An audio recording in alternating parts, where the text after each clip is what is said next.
They've put the whole thing up. All right. So yes, we are live, and here's just a short little introductory scene that is from the documentary that our friend Andrew Gold today is going to be discussing. And of course, make sure you subscribe to him.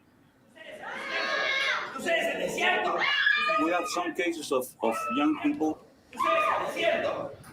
supposedly possessed by Satan. All right. Enough of the exorcism. Everybody, welcome to MythVision. I hope you're doing well. I have a special guest today, Andrew Gold, joining us today. Andrew, you're a journalist, and you also helped to create quite an interesting documentary that was taken over by BBC. Can you tell me about this documentary and who you are, where people can go follow you? Because I'm sure we're going to talk about some exciting stuff today.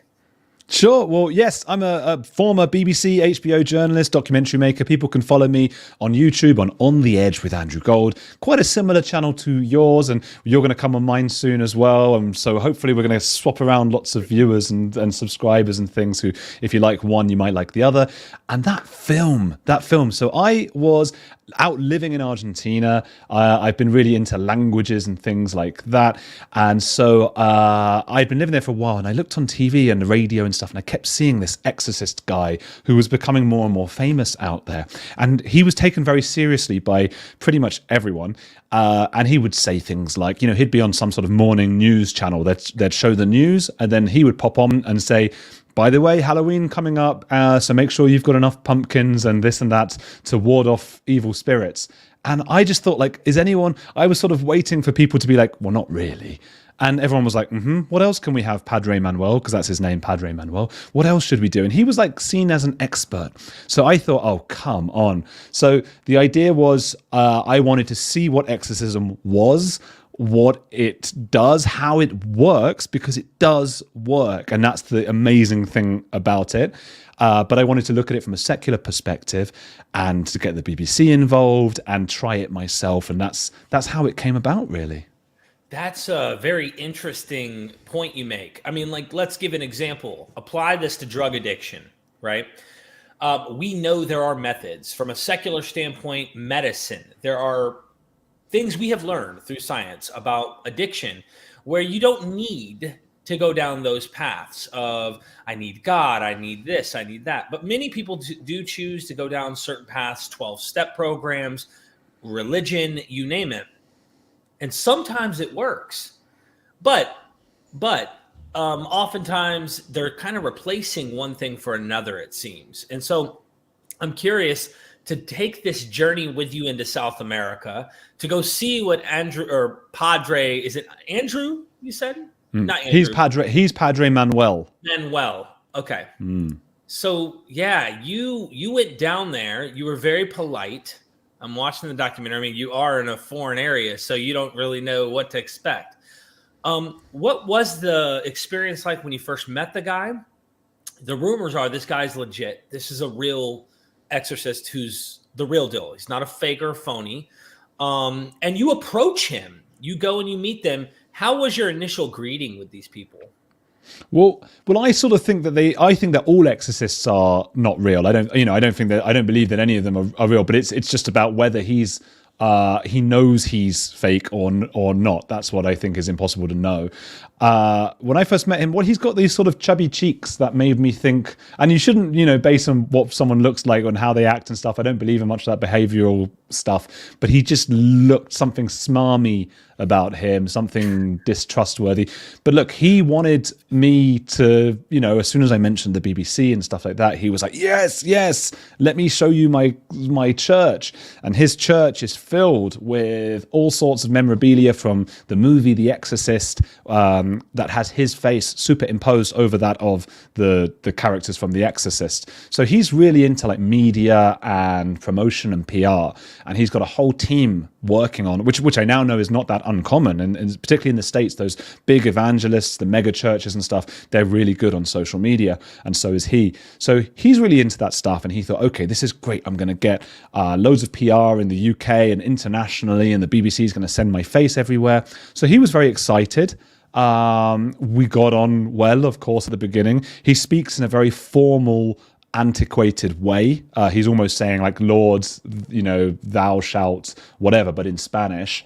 But it was fine. And as you say, I was polite, but I think I was also, in a very sort of subtle English way, I was a little bit mocking. I mocked a little bit, and I asked questions that were a little bit silly about like vampires and things like that, which I don't believe in, and I knew he did. And so there was a little bit of that going on, and I think he starts to sort of cotton on to that as we progress, because I stayed with him for quite some time, like a few weeks. We were filming, me and my friend David, who was a director, we sort of filmed in his church. So we were getting on well at first, and things started to go a bit awry after some time. So they obviously tried to exorcise you, but we'll get into that. During your stay, how long would you say you were with them before things start to pivot into more of a, this is serious, this is not good, we're starting to catch the vibes? Well, so the first thing was that like I thought this was going to be silly and fun. So I went into it just like, oh, what a silly thing exorcism is. And I think maybe that's my naivety as well. I was a bit younger now. This was a few years ago, and I hadn't made as many documentaries and things. I think I would now go in with a little bit more like just wariness and being aware of how much I don't know about anything, because I don't know about anything. And so I had seen exorcisms on like, Vice Media and stuff like that on YouTube, and they always look silly and funny. And I think part of the reason they look funny is because other people, because they speak different languages to us and they're from different cultures, and we just see this as like, who are these nut jobs? Like what ridiculous things. But because I got to do this up close, I got to get up close and personal with, the women in this case. They were all women for whatever reason, undergoing the exorcisms. And these were people who were going through serious mental health conditions. So it was actually very sad. So the first exorcism that we did, I was ringing the bells. So I was actually taking part in the exorcism. And I could see this woman beneath my feet who was just screaming and writhing in agony. And it was really heartbreaking to watch. And we decided, my friend David and I, at that point, that I wasn't going to take part anymore, because me taking part was almost, I guess we were mocking it a bit. And it was like, isn't this funny? I get to be part of an exorcism. And we realized quite how serious it was. So that was happening in my head on one side of things. Like I was starting to realize how serious this is. And at the same time, I suppose my demeanor was changing, and I was taking this serious, and I suppose asking some of the staff who work with the Exorcist a few difficult questions about money, who's paying, how much money are they taking from all of these people, how do they know that God is helping them, and all these kinds of things. And that was getting back to the padre, who we started to find didn't want to talk to me anymore. So we had this really awkward conversation, this situation where I was hanging around the church, me and my director, David, and he wasn't talking to us, but it was his church. He didn't want to talk to us. And this lasted. So I suppose that started to happen after a few days, and it lasted for a good 3 or 4 weeks before he eventually, as I'm sure we'll get onto, explodes at me. So yeah, it got frosty. Yeah, I watched the documentary. I hope people will take the time. It is on YouTube. You can go and see. This is a really interesting documentary. How many people did you, while you were there for the few weeks, did he exorcise, if I could use the term? While we were there were, I suppose it's a good point you make about the term exorcise, because actual exorcisms, there were 2 women. It was Candela and Natalia, who were these. Natalia is about 35 years old. Candela was about 17. And it was a really tragic case, really, with Candela. There was also Paula, who was his assistant, who we came to realize had been exorcised and was now sort of working and living with him. And that's where a lot of the disagreements are all around Paula and her relationship with the padre, as things get a bit heated. But there were also countless people in his church services and his mass and things like that, who he would spritz with water, who would start sort of speaking in tongues or falling on the floor, and demons would be expelled. So these would be sort of mini exorcisms, and it was almost like a social contagion thing. When he did a big mass of thousands of people, everyone was falling on the floor and writhing around. So in that sense, hundreds of people. But in terms of like, okay, we're going to go for the big theatrics here in a hall with one person, that was two different women, Candela and Natalia. Have you ever seen anybody doing a mass where people just start flopping on the ground like it's a Holy Ghost tent reunion? Well, until I did this documentary, no. I mean, I grew up as a secular Jewish person, but I went to synagogue, 2 or 3 times a year. And then when it was a bar mitzvah year, so when I was 13, I was there like every week. And, nothing like that. But it was a strange thing. I always found it strange. Even when I was 11, 12 years old, we were sort of all chanting in Hebrew, saying things that none of us understood. Some people really went for it, some didn't.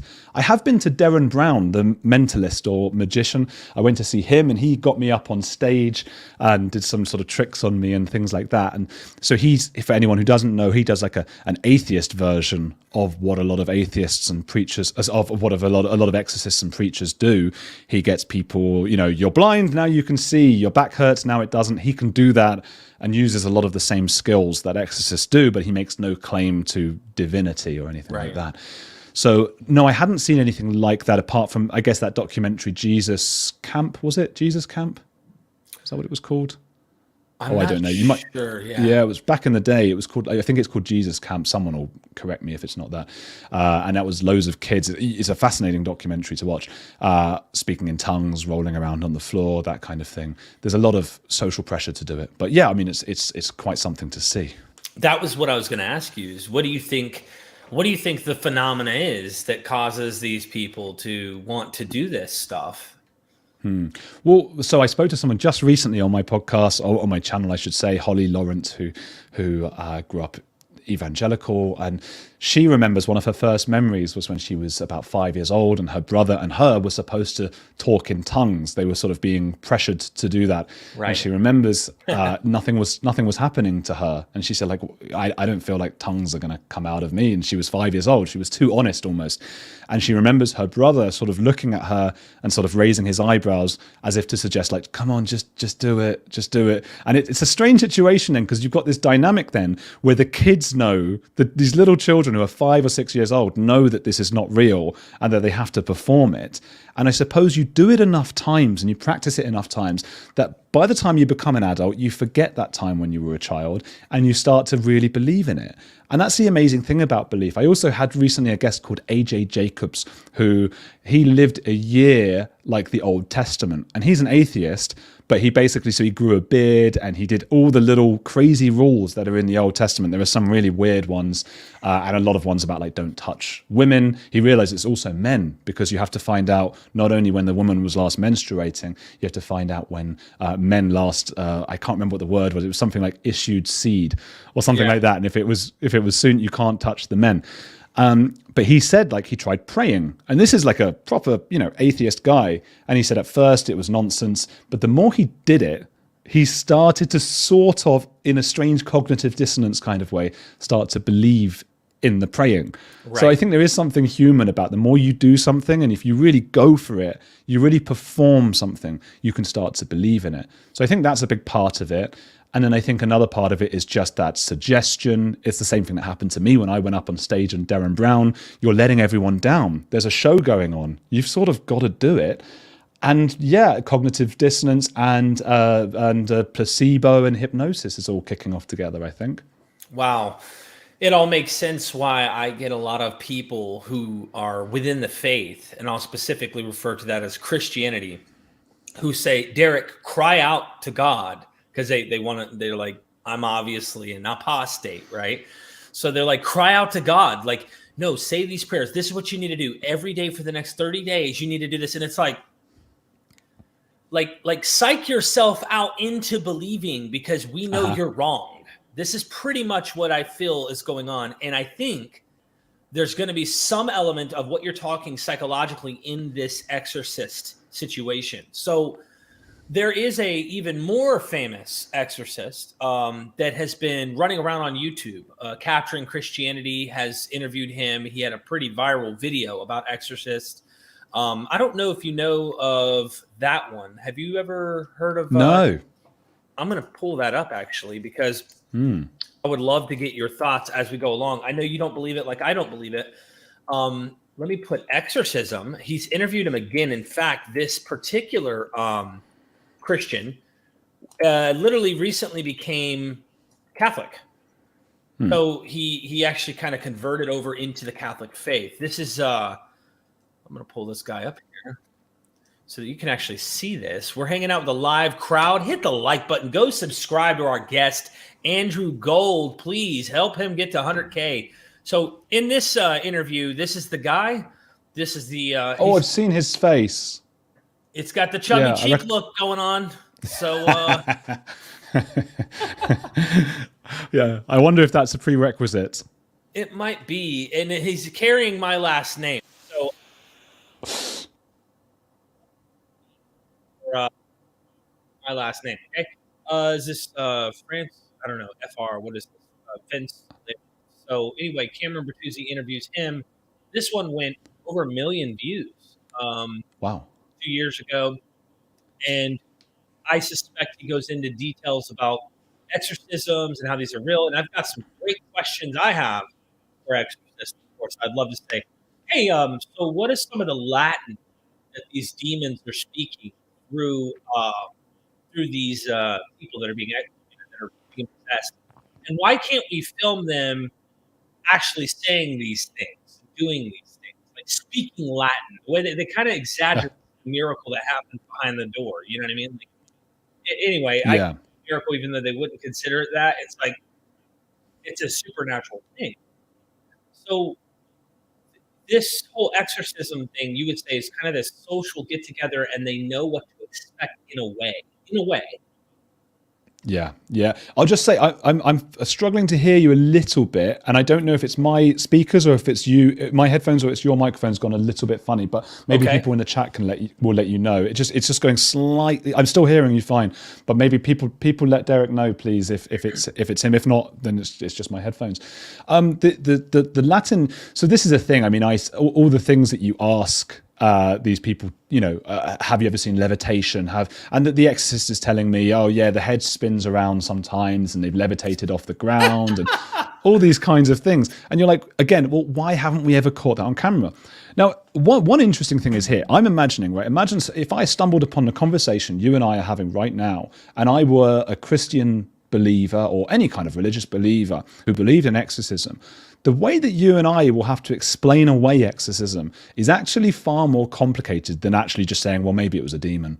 Because we're having to say, like, they're saying, look, the evidence is right in front of us. There's a girl screaming on the floor. She feels better afterwards. She's got mental health issues, and now she doesn't. All these kind of things. And I've got to now go, okay, I know it looked like that. But hang on, hear me out a second. What's really, and and then I have to come up with a really convoluted explanation. And I would say, well, that's life. Life is really complicated, unfortunately. We like to believe the easy answers. We like to believe, but they would say, well, sometimes, call a spade. And that is an exorcism. This woman is being, we're getting a demon out of her, and that's what it is. So I do have sympathy for people who don't want to, who do believe in exorcism and who think that we're being difficult, because it does sound like we're being, how convoluted is that? I'm saying, no, what's happening is it's suggestion and placebo, and she thinks she's getting better, but actually, that stuff seems even more mad than an actual exorcism, which is a tribute to the amazing ability of the human mind. Like, wow, that it can do that. But the women that I saw exercise, they did start speaking in like a lower voice, but within the sort of the range of the women there, it wasn't like, but yeah, this woman Candela did start saying, what was it? Leave me, and I don't know. Is that supposed to be the demon? Is that now? The interesting thing about exorcism is that it was on the wane. It was like, it was big, I think 2,000 years ago, and then it stopped being big. It wasn't popular, and we're talking about something that was unpopular for like 2,000 years almost. A long time of not being popular. I mean, that's an extraordinary amount of time for something to not be popular. And then the film The Exorcist came out, and then exorcism became huge around the world again, which is why this exorcist uses all the memorabilia from the film. What would be interesting is to get a test subject who has never seen what an exorcism is supposed to look like, and see how they react when you start like throwing water at them and pushing them and shoving them and that kind of thing. But the nature of it is nobody's going to go and get an exorcism unless they know what an exorcism is. So right. we're never going to see that. But yeah, I think they are just, I guess they're just like picking up on what they've seen in films and what they're supposed to do. And somewhere at the back of their minds, it's all coming out, I guess.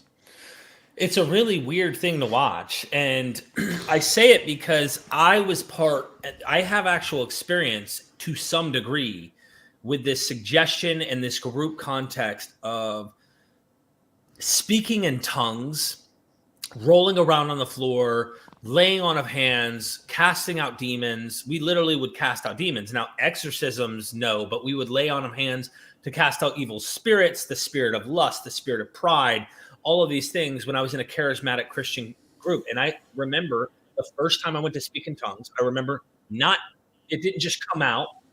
And then they kept like putting their hand on my head to thrust me, to make me. And I just finally realized, like, dude, all right, if I want to fit in, like, I need to start just doing something like to sound like what I've heard them do.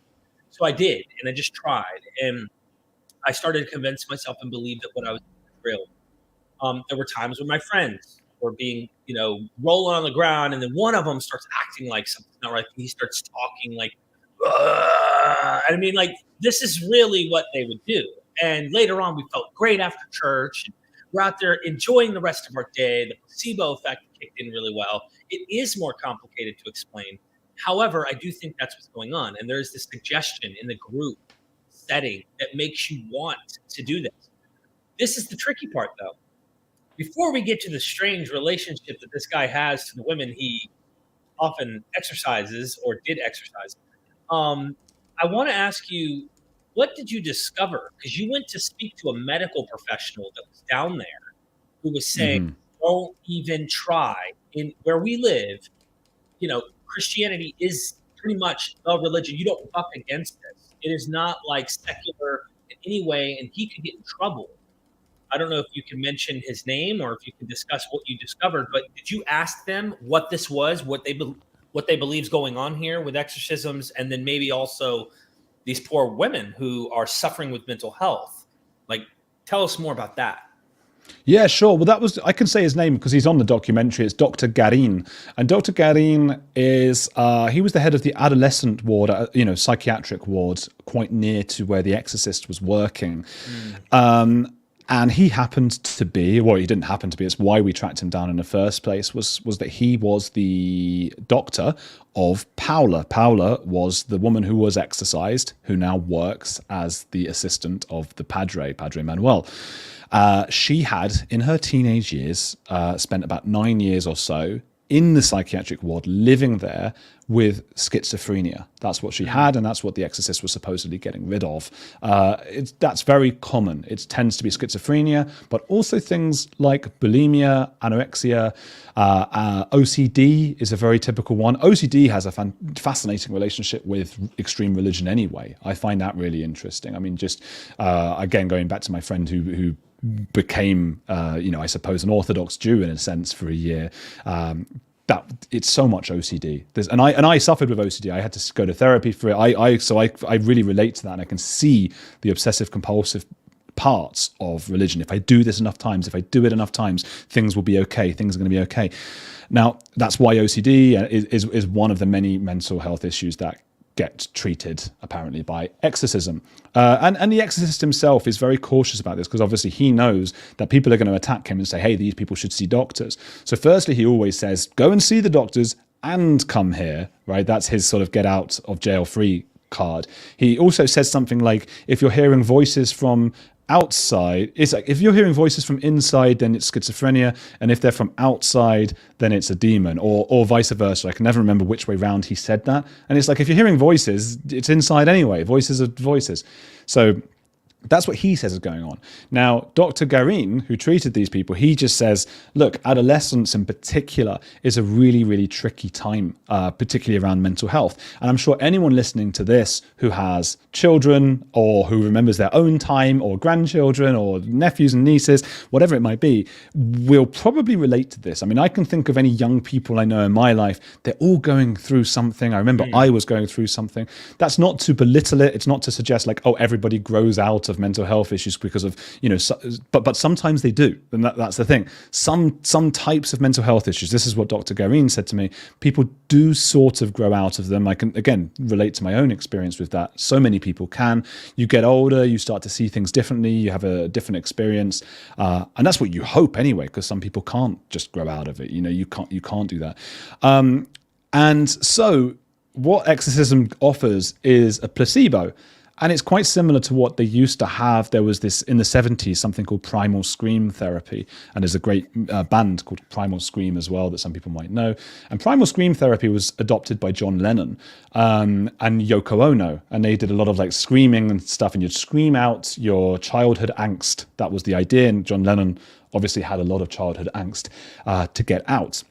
And there was a famous doctor, I can't ever remember his name, who really pushed the primal scream stuff. And it all got debunked years later. But the reason was because primal scream is a great way of sort of having this placebo effect of like, rah, get everything out. But it doesn't help you to do what is essential in therapy, which is to reframe your issues, to look at things differently, to learn something new about yourself. All it does is that initial placebo shock. Now, if you combine primal scream with years of therapy, there's some suggestion that it might work. So if you combine that sort of getting it all out with and how do you feel about your parents, or what are the issues you're going through, then it can help with some mental health issues. Now, exorcism is just primal scream. You're just getting things out. It's not going to have a long-term help, but it will have that kind of placebo effect, the initial help, which could last a few hours or weeks, or it could last a year or so. It's unlikely to last any longer than that.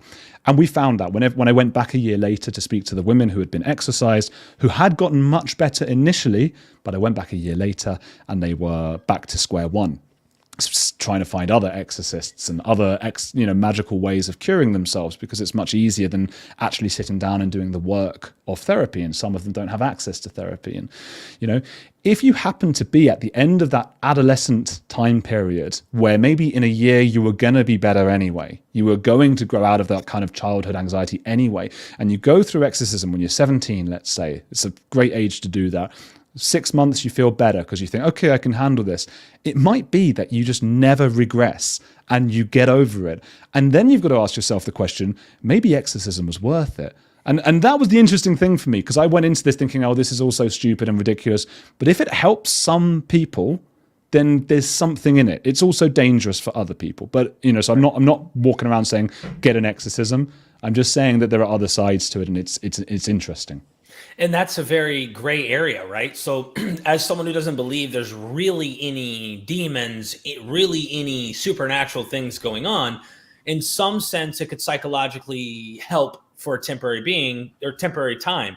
What I found interesting in what you were saying, I thought of psychedelics for a moment here. This is a little off topic, but it makes me think of people who suffer with the fear of death, or they're dying. Their mental health is really, really bad. They'll go through and trip. They'll do some psychedelics, and then their fear goes away for an extended period of time. And typically what they'll do is they describe it as, oftentimes it can go for a year. I mean, that would be like half a year to a year is really like that cutoff point before stuff can start creeping back in. Now, it just depends on the person, but that is kind of the general time limit that they put on that psychedelic experience, which helps people to evaluate. I am guilty. I have done it many times in my life, and I know how internal you are thinking. And I don't know how to describe it other than there's extreme depth to the thinking that you're observing within yourself. when you do this. And so it makes you kind of wonder if there's something connected between the experience of what's happening when you're putting yourself in, I'll call it a trance-like state, or a shocking type state where you're just, someone's yelling in your face who keeps repeating to the point of hypnotism, and you're just, you're giving them what they want. Eventually you're putting yourself into a state of shock that might be causing something similar to what we're seeing happen with psychedelics in the brain and things. I don't know this. It makes me think there might be some overlap. Yeah, no, I think that's a great point, and I think it's similar to Primal Scream as well. I think that's why John Lennon probably did a lot of both of those things, because he was also into his psychedelics. It's an altered state of mind, and that's what exorcism is doing as well. You're getting put into an altered state of mind. It is in a sense, it is reframing how you look at life and how you look at the things that are happening to you, and that's what therapy does. The issue is with exorcism and psychedelics is that it's not ethical to do it on a grand scale, I think, because you don't know how each individual is going to react. So I've tried psychedelics and had a terrible time, awful time. And that's partly because I'm quite an anxious person, and I didn't really let myself enjoy it. That was the funny thing. So I remember just spending like 6 hours of going like, I'm fine, and like tense. And then I finally let myself sort of, and I had like an hour of like, oh, and then back to being tense again because I'm so tense. But it can obviously do wonders. And so again, exorcism, I mean, I can't remember who it was. Someone did die during an exorcism. So these are all things that we don't know enough about. We don't know enough about the brain. Placebo, again, it's an altered state of mind. You are told you've taken a thing, right? And the amazing thing is, like, so Parkinson's, people with Parkinson's who take sugar pills, you can actually see the brain producing different chemicals and things when they've taken a sugar pill that subdues the effects of Parkinson's, right? You can actually see that on scans. That's extraordinary. And the even more extraordinary thing is, even when those patients are told that they have taken a sugar pill, it still works. It still produces like dopamine and stuff in the brain that helps with the Parkinson's. So that's what we're dealing with. We're dealing with this incredible, incredible organ in our minds, in our heads, that we don't know enough about. So I don't know if I'd suggest exorcism. I have no idea about, the long-term and short-term effects of psychedelics, but I can definitely see how both of those things can alter a state of mind to a point that people feel like, or even have recovered from certain kinds of mental issues. So this Padre here is making money doing what he's doing. I'm not saying look, I believe that people are worth, if what they do brings value, they work to try and make a living, that's fine. Do you think in some ethical sense, do you think he's ripping people off? Did you find out how much he's charging to do these exorcisms? Like, do you have any idea about that and what's going on with that part of his business? Yeah, he's smart. He's really smart. So this is a clever guy we're dealing with, and I think often with these kinds of people, you are dealing with clever people. It's a mix. You get someone who's really clever and then has no scruples, no moral issues. Then you've got a potentially dangerous person, and I think that's where he's probably at. The exorcisms are free. That's the point. That's the genius of it. You want an exorcism, come and get it for free. Then you pass the gift shop on your way out. That's the idea. So if you're already in a situation where you feel so indebted to a person, firstly because you think he saved your life and he's done all these things, he's literally done God's work for you and gotten rid of the devil for you, and then also like the fact that you've already reacted basically hypnotically to his demands, his commands, what he's commanded you to do, you have been doing. You are, he pushes one way, you go, and you go that way. He pushes another way, you go that way. He sprays you with something, you say the Lord, or, you say mad stuff. Then when, you're so suggestible at that point, you go through the gift shop and it's all like, just help the church with a little bit of this, a little bit of that. And that is not cheap.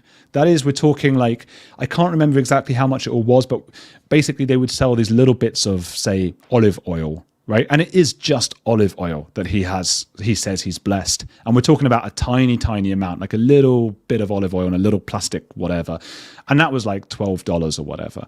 in Argentina, that was a lot of money, especially in this place. We're talking about, this is not the city center of Buenos Aires. We're talking about an hour outside in a really impoverished area. So people was, $12 to them is like, $200 to us. And that's what they are spending when they've got no money, nothing. They've given up hope. They're destitute. Their kid is acting out in all sorts of ways.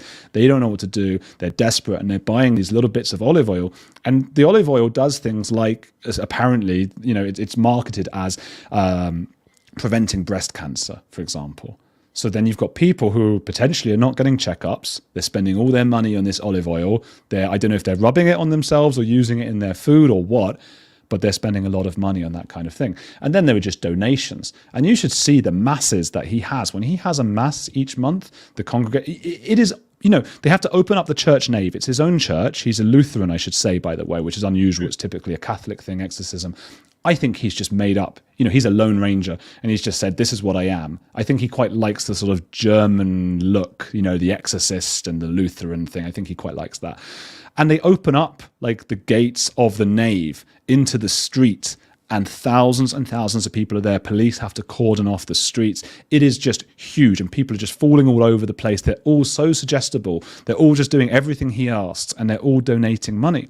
So this is what we ended up with, without spoiling in case you want to ask later, now. But we end up with these pictures of him just gallivanting around. Like the holidays he takes are just like people from where he is can't usually afford that. So he's taken a lot of money. Wow. That is interesting. There's a lot here. So you were there when they were celebrating the mass for the month, right? Yeah. Wow. Were you at any time before the scary situation happens, and we're going to get to that, were you at any time at fear of your life, or was that mainly the time when things started to get really, like you didn't know what was going to happen? Before the scary stuff that we're going to get onto, I don't think I feared for my life. I feared watching the exorcisms. That scared the hell out of me. As I was saying before, like I'm not like you're supposed to be when you're a journalist, like this intrepid, brave, courageous guy. And that is so far from what I am. But you sort of feel different when there's a camera on you. Your friend points a camera in your face and you're like, okay, I'm doing this. I'm you feel a bit braver. But seeing someone at my feet screaming like that, really, I turned pale from it. I just went white. And then I never believed in anything paranormal. And that was difficult for me as a documentary maker, because the idea is to go in without your mind made up. You're supposed to be able to see both sides of everything, and hey, maybe I'll have my mind changed. So I had this fight in my head all the time of like, come on, you're supposed to be a neutral observer. And then the other part of me is going, this is ridiculous. There's no devil inside these people. So it was really hard to get into that space and to try and make myself like feel how it would feel to believe and that kind of thing, to be a neutral observer. And I guess I was scared as well, just because it was quite an impoverished place out in the middle of nowhere. We had to get a train and take all the equipment. The equipment we just borrowed from friends or from places, but it's expensive stuff. And it was quite a dodgy area. That was a bit scary. And to be there at night and to be on the streets, that was a bit scary. But nothing paranormal scared me at any point. Okay, now we're going to get to the scary stuff and combine it with a little bit of what you discovered the relationship may have been and how that plays into this. So in your documentary that you were part of, that you documented, of course, and that BBC ends up publishing, you talk about this moment where you really believed that you were going to be killed, or they were probably going to kill you. Yeah. Those are some pretty bold words. I've been in some tough situations in my life. Fight on Myrtle Beach, South Carolina, where I got jumped during spring break. Bunch of people. I mean, I didn't know if I was going to make it out. It was that bad. And but in your situation, you're not in America. You're not in somewhere where you like, oh, the police are coming. They're on their way. Like, we're going to be able to make it out. Who knows if the police are in on it with the Padre? Who knows? So what happened that got him and the people at this church, I guess you say, their ears raised toward you? And is there anything going on between him and this girl that he once exorcised that you found out? Yeah, so this is it. And This is where I've learned a lot of lessons, I think, as well, just about humanity and stuff. I mean, and this is going to sound so naive, but I was naive, and it was a few years ago, and I'd like to hope that part of the charm of the film and my style is the naivety, you know, that, I don't know, it's just, it's raw and immediate, and things are really happening, and I don't know what I'm doing necessarily. Right. But we noticed the longer I stayed there, this woman, Paula, who was about 21 years old, who had been there for quite some years, who had schizophrenia when she was younger, was in a psychiatric ward for her teenage years. Her parents lived in another country. She was alone in Buenos Aires. And after being exorcised by the padre, who was in his mid-50s, she seemed to become very, very close with him and become his assistant, and seemed to live upstairs in the church with him, which is all a bit weird. And look, it's not illegal for a man in his mid-50s to be sexually involved, if that is the case, if that's what was happening, with a 21-year-old woman. But she'd been there for a few years already. And whether it's legal or not is certainly not appropriate, and certainly not what his congregation donating to him would have expected him to be doing with a woman so vulnerable who'd been living in a psychiatric ward that he exorcised. So that started to sort of play on our minds, me and David. And we also noticed that the clergy appeared a little bit jealous, and often it was off camera, little bits and pieces said to us, just a little bit of like a roll of the eyes, a little, you know, when the padre had walked off just with her and just taken Paula, and not the rest of the clergy, who were true believers and really just seemed to love and fear him. We caught him a few times like berating some of them, and they were just so submissive, and they would sort of hang their heads, and it was really quite sad, I suppose. So when I had interviews with some of the clergy, I tried to very subtly ask a few questions. Hey, what's the deal with Padre and the Padre and Paula? What's going on there? They seem very close, and they just made me even more confident about this, because they would say like, well, they're always together, and they'd sort of whisper things and they'd make faces, and they seemed to be like on our side. So this is where I was naive, because I just kept asking those questions then, because I felt confident. I was like, oh God, they're on our side. They're really against the padre. But obviously what really happens is they later think about it again, and they think, oh, this is an opportunity to get in with him, to replace her as his number one or whatever. So they go and tell him little bits and pieces. There was this situation that happened with a journalist. The padre has close links with, as you point out, I think the police, but also the journalists, and in particular one journalist called Marco Bustamante, who works at a tabloid newspaper in Buenos Aires. And so Marco would go, weekly or almost every day up to the church, travel out there to find out what was going on and what's the latest news, and he'd report on it. And he was like the number one reporter for The Exorcist, to sort of show the world what he was doing each day. I happened to find him at the church. This was right before one of these big masses that The Exorcist does. And Marco said to me, it was just a normal chat. And he was just saying, oh, we're planning to have a multiple exorcism with loads of people and all that stuff. And he said we, as if he's in cahoots with The Exorcist. So it was all a bit weird, but it was fine.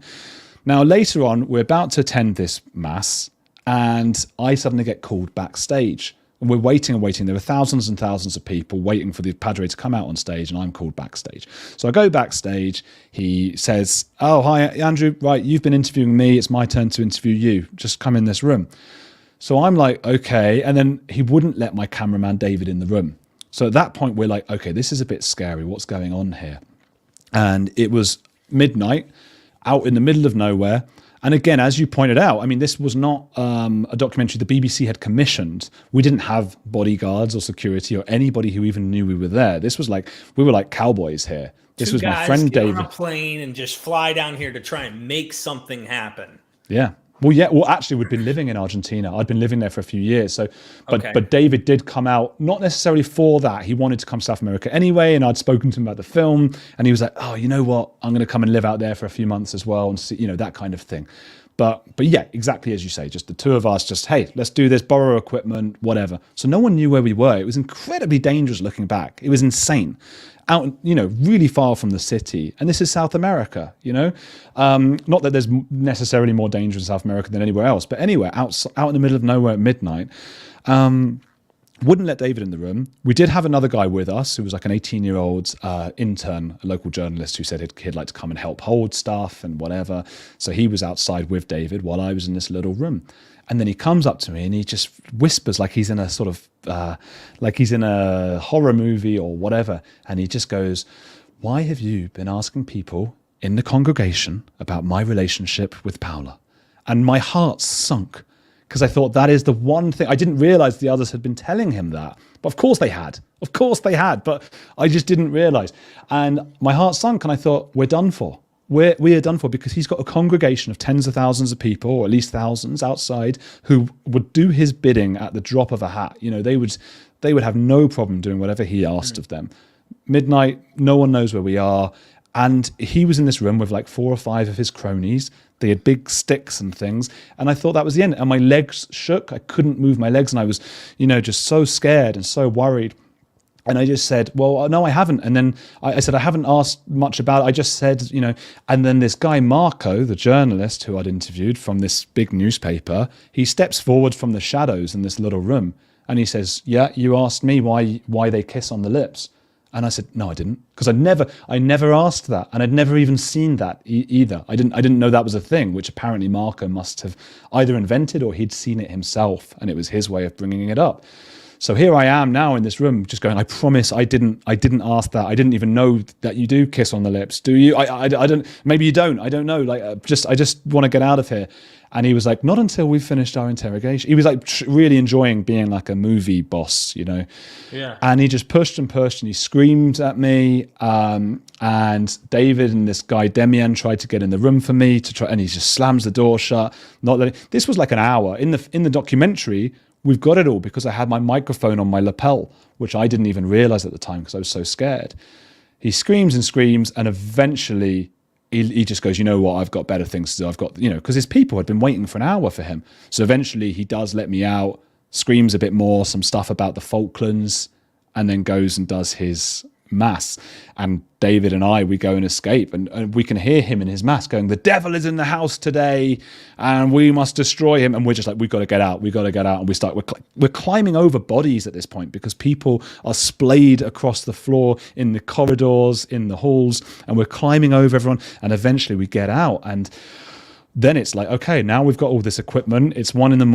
and we need to find a way to get home. To Buenos Aires, because we could get robbed. So even that was scary then after that, and it was just it was a horrifying time, but we survived it. Have you discovered since then, and I get it, I get the whole scenario, and for those who haven't seen the documentary, it is on YouTube, isn't it? The whole thing? Yeah. The whole thing is on YouTube. You just type like my name and exorcism. It's on the BBC's channel. It's also Professor Dave put up the same thing. It's another version of it. So it's on his channel as well. Right. So check it out. If you haven't watched it, it's worth watching. Have you found out anything that he is in a relationship with this girl and they were really actively, in some way, there's probably some sexual stuff going on? Well, I can't confirm the sexual stuff because I guess we'd have to either hear it. The only way to know that would be to hear directly from her or him. Or to like put a camera in their room or whatever it might be. But I think we got as close as we can get. It just seems, and I don't want to be that kind of journalist who's like making presumptions and stuff. The thing is, afterwards we found all these pictures that they were putting up where they were going to they went on holidays together. And again, this was my point earlier about the money they were using in the church. They were taking these holidays around Spain, and he kept calling it research trips because he was meeting other exorcists in Spain and putting up pictures of that. But there's all these really flirty pictures of the padre with these kisses, lipstick all over his face, and sunbathing with Paula, and the two of them just shacking up in hotels basically. So we got all that stuff. And there was also, after the big fight, so to speak, in this room, some of the clergy was sort of saying to me come on, it's a sign of affection, the kissing. And I was like, I didn't say they kissed. And they were just going no, but when they do, it's a sign of affection. It's nothing more than so all the suggestions seem to point towards a relationship going on. Wow. I wonder how many he's had in the years of doing what he does. Makes me wonder. It really does.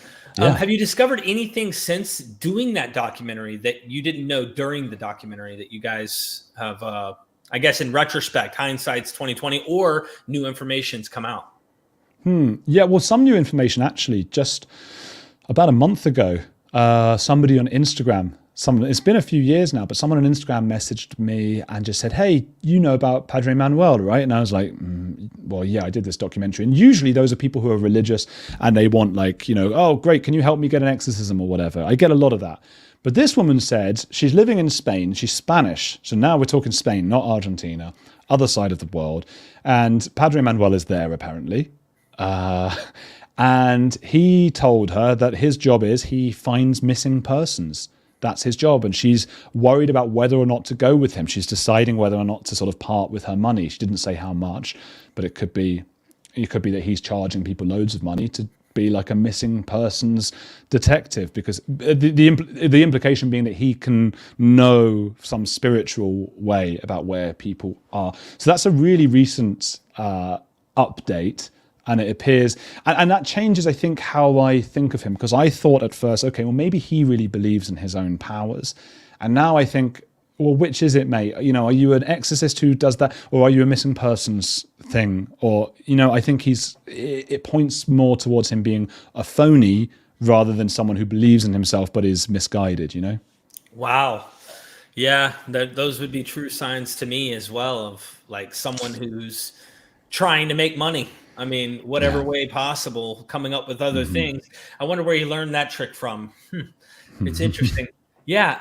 Andrew, I really, really appreciate this because there's so much that you like. The documentary speaks for itself and it takes you through the journey. But I really wanted to get in your own words, your experience, what you went through. People are more than welcome to ask questions. Send a super chat if you want to ask your questions to Andrew.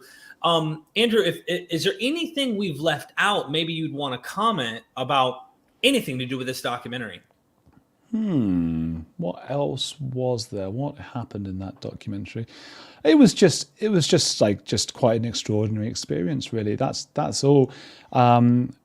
It's something that changed my life, and I guess the intrigue for me was the fact that like people did get better.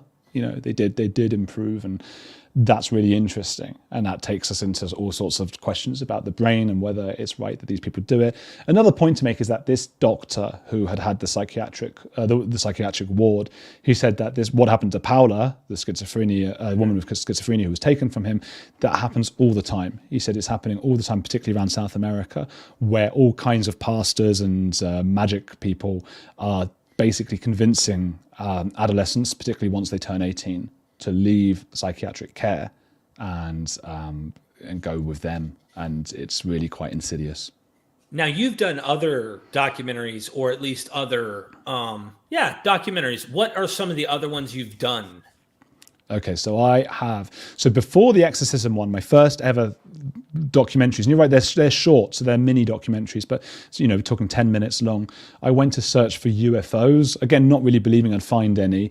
We're not talking about the UFOs that like the US Navy are releasing pictures of. We're talking about mystical, new age, spiritual, underground UFOs that I personally don't believe in.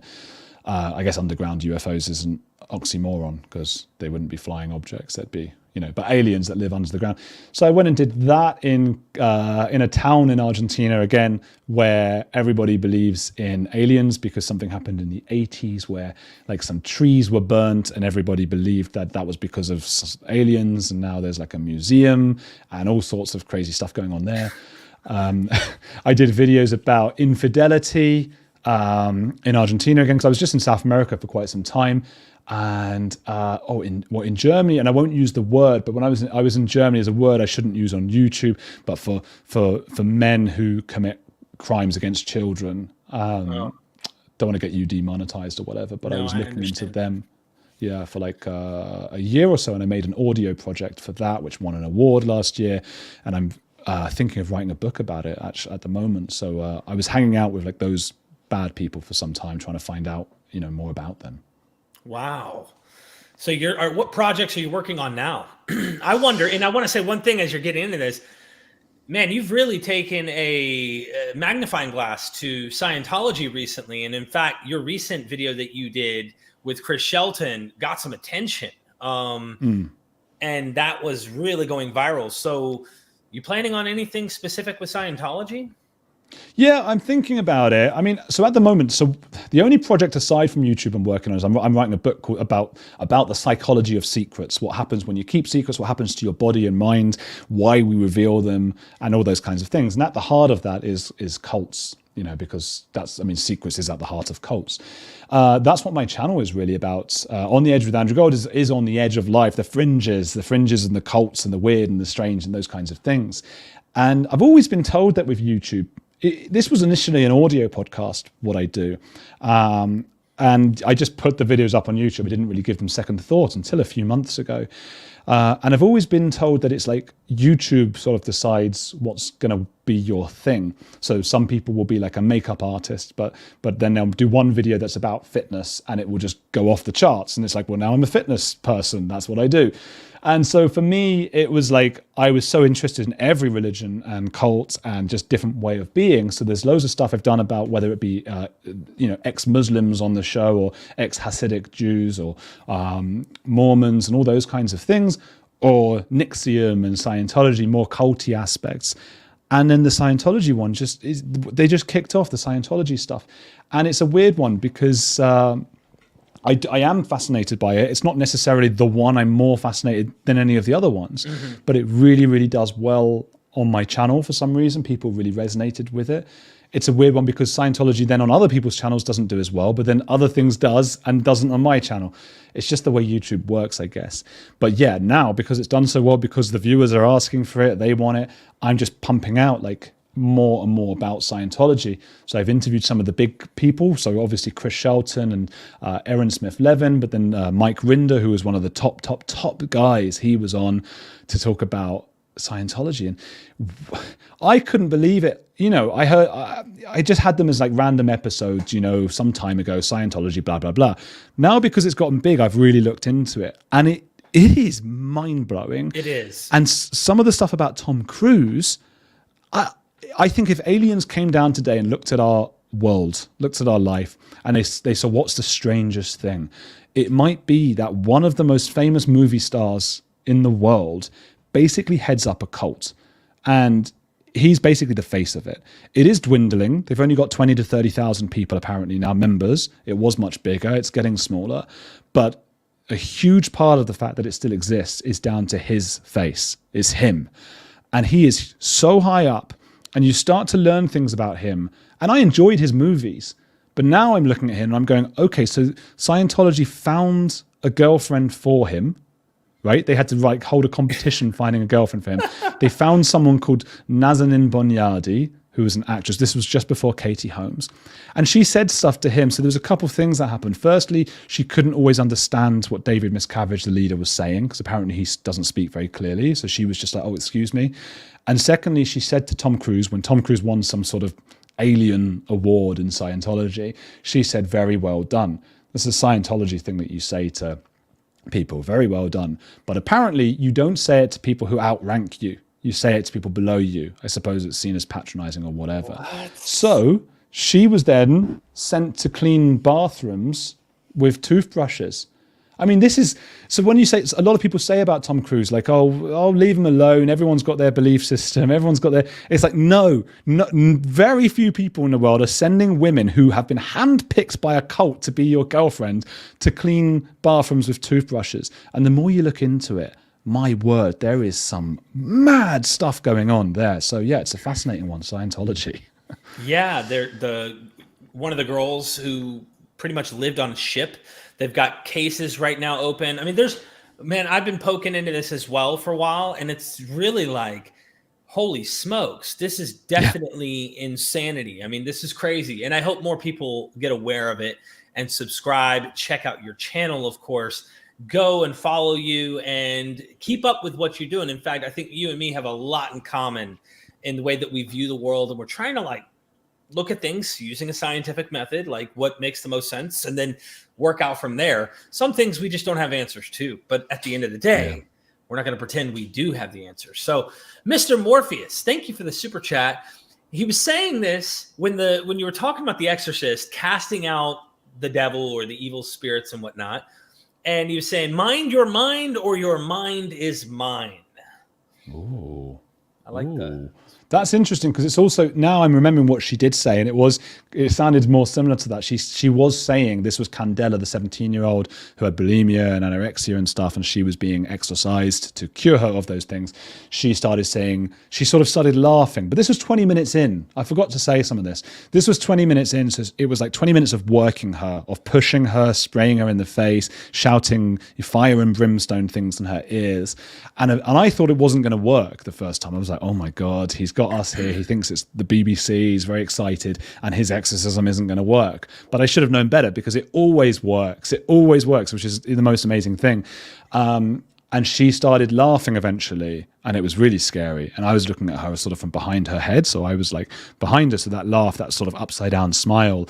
And then she starts going, she's mine. She's mine. And I was like, fucking hell. So that scared the heck out of me. So mind your mind, or your mind is mine. I thought maybe they've seen the documentary, because it's quite similar to what she says. I know exactly what you mean. My friend did this. I won't name him. I don't want to put him on the spot in case anyone investigated and found out, hey, I know who your friend is. I found out who he is. We were at a house church, and it's a different approach. The way that we got to that state of mind, it wasn't through someone commanding or being over you or forcing. It was through listening to worship music in the church. Mm-hmm. And if you listen to it long enough and repeating this music, and it goes high and low, and you get to this hypnotic state where you're literally believing you're in the presence of God, and the next thing you know, you're on the ground and you're crying about something you did last Wednesday when you looked at a girl, and whatever it might be. Next thing you know, you're like in this state where you're suggestible, and like you don't care, like you're almost in a subconscious type of state rather than consciously seeing and being I'm worried about how this is going to make me look if I sound like this or act like this. And he started doing started like grunting it, right? Then he's like, oh my God, I will not leave. And then everybody gives him attention. Next thing you know, everybody's over there like, hey, in the name of Jesus, get out. In the name of Jesus, you have no power here. Like, we're over here, like all of us are like teaming up. Like, we're going to get this thing out of you, man. And I mean, really, this was real. I know it sounds funny the way that I'm actually describing this, but we were really convinced that we were participating in casting out this evil spirit. And he even said after, like, yeah, that was real. Like, I really, so, there's a sense of like a hypnotic state where I could imagine her starting to be like, and you're like, what the heck is this? But it's kind of like, you go into this state of mind where you don't really care. And I like this statement to say, mind your mind. This is also why when people are like, go and pray for 30 days and like put yourself into a position and try to force yourself to convince yourself that God is real, this and that, do this.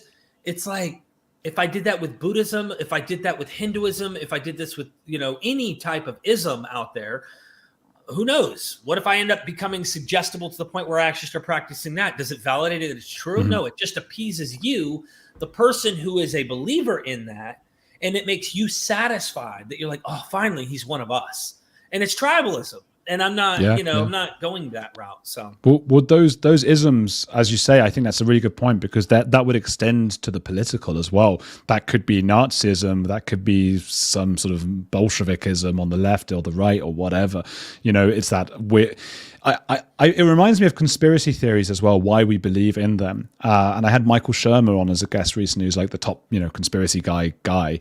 And he was saying like one of the main reasons we believe, one of them is that tribal thing. You feel like my tribe believes this, and it's against your tribe. But the other is like, it's scarier to think like believing that there are loads of scary people in charge who are doing horrible things to us is less scary than believing nobody's in charge and nobody knows what they're doing. And I think that can extend to religion as well. Like the idea of like, okay, it's scary, like the devil and Satan and stuff like that. But what's even scarier is like, actually, we're just like bits of nothing and we're just going to float away and die one day. That's even scarier. But the idea that you and your friends there, like your friends, you had like a purpose. It was like, we're going to fight against this devil. And yes, it may be scary, but that's nowhere near as scary. Like that might have felt scary in the moment, particularly for your friend who was like overcome by it. But even scarier would be if you sat him down and said, like, actually, none of that exists. Like, that is really scary. And unfortunately, it might be true. Well, that's, yeah. I get what you mean. Loneliness, or imagining that there isn't that, what we've created, that this overarching purpose must be there. To find out that really that may not be there is scary. Mm-hmm. It's almost like discovering you don't have parents anymore. Imagine being a child, you don't have protectors.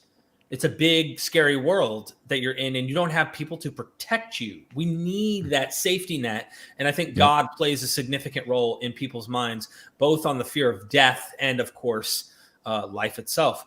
Thank you so much for that super chat. Chindi, thank you for the super chat. Good to see you here. Just wanted to say thanks for bringing Andrew. I love his research.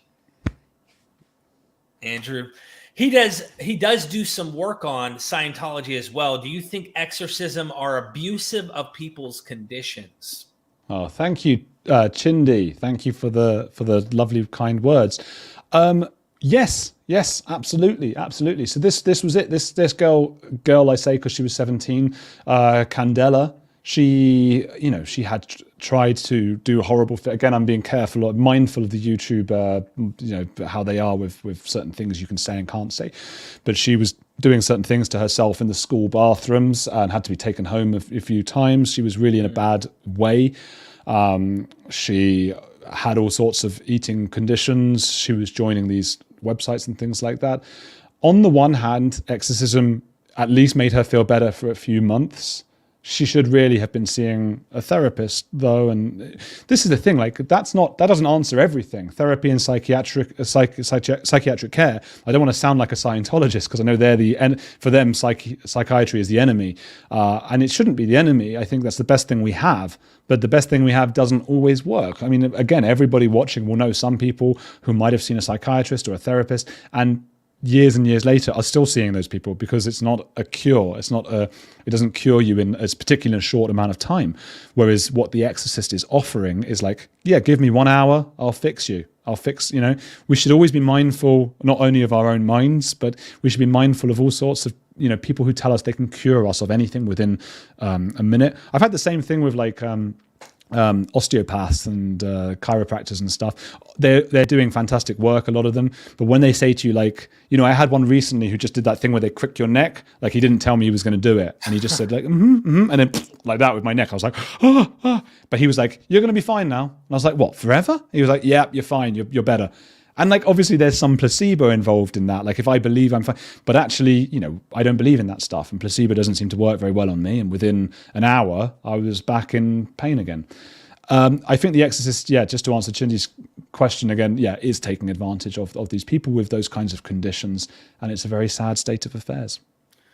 Minding the question here, mentioning Scientology, do you find it ironic that, in a sense, the Padre is in competition with psychiatry, with the medical field, and that Scientology itself's complete mythos, its science fiction mythos, has Xenu and the ancient aliens that were really psychiatrists, right? And so isn't it weird that these cults like seem to be in competition or oppose the demonic side of psychiatry? Like, don't go to medical professionals. In this case, it seems like he's trying to sound like, hey, look, go to both, but make sure you do come to me, though, because, like, don't forget about Padre over here. Well, look, what it reminds me of, I've got a friend who wanted to start up a fitness channel on YouTube and about gyms and working out and stuff like that, right? And he's a personal trainer, and he was looking at a friend of his that had been doing well on that, and that's what made him want to do it. And I looked at his friend's page, and the top things weren't like how to get muscular and how to impress the women or whatever it might be. The top things was how to deal with back pain, how to deal with neck pain, how to deal with pain. We humans are in pain. We are just like in a permanent state of pain from the moment we're born to the moment we die. We don't like that. It's not a very nice outlook, and we can try not to think about it, but we are in pain. And when we're in pain, that is literally a signal that has, over millions of years of evolution, a signal has been created to tell our brain, you're in pain. The reason it tells your brain that is so you do something about it. And that could be mental pain or physical pain. So as soon as you're in pain, you're going to look at, what can I do? What can I do? And like I say, psychiatry doesn't have all the answers. psychology doesn't have all the answers. Ibuprofen or any of the painkillers don't have all the answers for physical pain. We just cannot stop pain. So we will do anything to stop psychological or physical pain. And the doctor stuff is not working. That is a huge part, and there are loads of other parts to it about why people join cults and religions and things. That there are loads, communal feeling, tribal stuff, and higher power. But pain. So Scientology says, hey, we've got another way of doing it. We'll take a personality test. We'll take your personality test. We'll make you happier. Well, they've tried that, but this is what, on the Sea Org, on the boats that L. Ron Hubbard, the founder of Scientology, had, when somebody went through psychosis or anything like that, their answer, rather than give them therapy, was to put them in a room on their own to be quiet for weeks where nobody would tend to them. Now, they tried something similar to that with somebody called Lisa McPherson, who died as a result, and they refused to get her medical care. So it doesn't surprise me that it's all about, you're right, it is all in competition with psychiatry and like who can make us better and happier and fitter and stronger. And that's what it's all about. Wow. You said some powerful things there. And I think that's important. Even if you think about the recent thing happening with the Liver King, getting exposed and doing steroids, and he comes out and he has the 9 ancestral tenets of life. And like, he talks like, so it makes you think, what's he selling you? What is this package, this placebo effect? And I think in our evolution as tribes, there is this placebo, even when we danced around to impress the women who sat in the center of the circle. There's something that goes way, way back, and it's even a painkiller in the process. So there's a lot here we can learn, and I hope we keep doing so. JC Paul, thank you for the super chat. Really appreciate that. Hi, Andrew. Thanks for the interesting talk. Do you think there's any validity to the stories and claims by Ed and Lorraine Warren? Thank you. Do you know about those? What are they? No, I don't know. Should I look it up here? This always happens with like the Q&As on my channel as well. I'm always hoping the other person knows about it. 7 Paranormal Investigations by Ed and Lorraine Warren. So it's about, I guess it's paranormal, JC Powell. So thank you for the questions. I'm just, look, this is just me, and I'm just going to say no, that there's not. And I don't ever want to be that guy who's like, no, and that means I'm right and you're wrong, and like, so now I judge you and I think you're an idiot and I'm the, I don't believe in that stuff. But you don't need me to believe in that stuff, for your own peace of mind or for it to be true, because there's plenty of things that I don't believe in or don't believe exist that do exist. I'm sure of that. That's the one thing I am certain of. The one thing I can be certain of is that I don't know. There's so much I don't know. So I don't know. My one thing with the paranormal, any kind of paranormal thing, is like, it's just the evidence. And if somebody, it's like a clairvoyant. If they can really do that, then they should be able to say to us like, okay, well, this is exactly what they're saying, rather than, oh, I think it's a man called Jim or whatever. If I was presented with that evidence, I'd believe in it, What do you think about that, Derek? Yeah, I'm with you. I mean, I haven't found that. If in fact, like people who say they know the future or they can predict things or whatever, it's like they're not winning lotteries. Like, these are things that would be like clear motives that humans would want and would achieve. Like if you knew, if I bet on that horse, there's $1 million in my pocket, and I think this would make my life and my family's life a lot easier. But instead, they depend on you to come to their little shop so they can read your palm and like tell you things that you probably already know, and like make sure that they peek into your background or whatever it is, or cold read and whatnot to get you suggestive to thinking that you're doing the right thing. This is what I see a trend of. But just to follow up, JC Paul, I don't know these people, but they're talking about the movie Conjuring is based on their stories. Well, fair enough. Yeah, I mean, I'm not having it. I mean, for me, I had one episode I did was with a woman who had done a podcast, like a mini series. I think it was called The Fake Psychic or something like that, or Fake Psychics. And it was a story about how in the States, I think it was in the 50s maybe or 60s, the psychics used to sort of gather information about their clients and put it all in one central file so that they would all know each other's So if you went to a new psychic, they were likely to know about you. And he wrote this book about all the tips and tricks that he used during his time. So I think even most psychics know they're not real, but they talk about eyes open and eyes closed. And the ones with eyes closed are ones who really believe that they are psychics, and eyes open are those who know that they are not and that they're fooling their people, you know, because you get both kinds. There are plenty who can convince themselves they are talking. I know someone like that. My friend's mum, she really believes that she can communicate with the dead and that kind of thing. And, you know, it's just not, I'm not having it personally. Yeah, I start as a skeptic, and because I used to be suggestible and just believe things without actually investigating or being critical before getting there. And it's going to take some serious work to get me to be convinced, like actual evidence, not stuff like, well, so-and-so said it. They said they saw it. So you're telling me they're a liar? No. Like I don't. No, that's what's that called? Haslam's razor, is it? Like people always. I'm just going to double check. It's called that. Haslam's razor. Let's have a look. Hanlon's razor. Right. So this is one of the most frustrating argument techniques. So people are always saying like, hang on. So what you're saying is the person must be lying, or in any argument, if you presume there's like malignant intent. So this assumption of just like, they lied to me, they're bad people then. That's Hanlon's razor. And I don't know why it's called that, but it doesn't have to be that way. It's not that they're lying. It's that they really thought they saw that. They are being very honest and kind and nice. We're not saying anything to the contrary. We disbelieve what they claim to have seen until that extraordinary claim gets extraordinary evidence. Right. Or we ourselves actually get the same experience and see. But I do want to say, like, I'm not ruling out that they could be lying. I'm not assuming they are out the gate either. I'm saying I don't trust that what they're saying.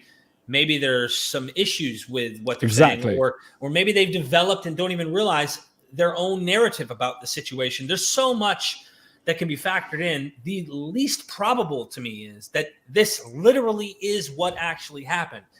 Until I can rule that out, I mean, that's the last proposition. In fact, I would do the same thing for the resurrection of Jesus. Paul was a liar. He says he saw the Lord, and he gives this account of all these people who witnessed and said that they saw the Lord. He appeared to Cephas. He appeared to the 12, 500 even. That's what they say. I'm not saying they're liars. I'm saying, have you heard of fatwa, or the Mary appearance that happened?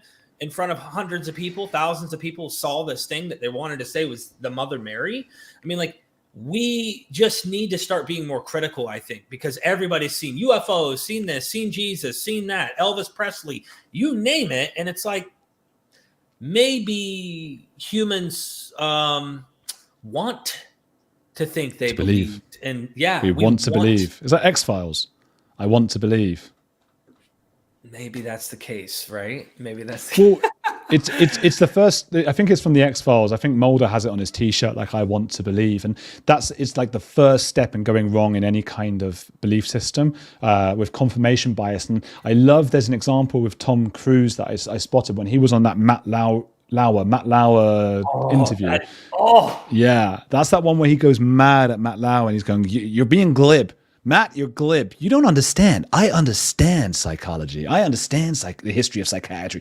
He's like turns into a lunatic, and doesn't mean you have to like Matt Lauer, by the way. But Tom Cruise is a maniac, and he says at one point, "I never liked psychiatry. I never liked it. And once I got into Scientology and I read about it, then I understood why." So he does that automatic thing of like he already didn't like the thing, then he read about it. And now he knows why he didn't like it. That is the worst way to form an opinion. It should have been, I didn't have an opinion on psychiatry, then I read about it, now I think it's bad. So he had that confirmation bias. And it's the same thing. If you want to believe, you're starting from a place of bias. There's just no way that our minds are just, they're too clever.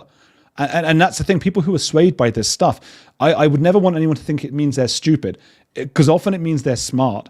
Their brains are so smart. They are able to pick all the little bits to convince themselves of something extraordinary. It's what happened to the Sherlock Holmes writer. I forgot his name right now. What's his name? Sherlock Holmes writer. Sherlock Holmes writer. Arthur Conan Doyle.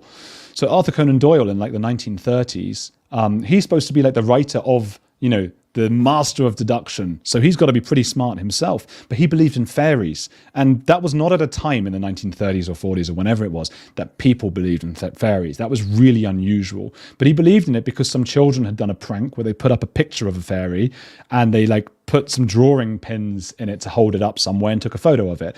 And he saw the drawing pin in the stomach of a fairy and thought, oh, that means fairies can give birth. Isn't that incredible? Because that's the belly button, that's the navel. And so incredible. This is an incredibly intelligent guy who's using anything he can deduce to confirm the theory he already holds. I mean, Jordan Peterson's very good at that himself because he has a lot of religious belief. He's obviously an incredibly smart person. Ben Shapiro, these are really smart people and they still hold religious beliefs because they're so smart, I think, not in spite of it.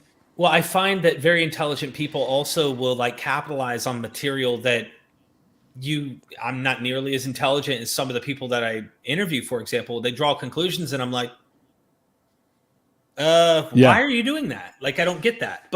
And this happens a lot.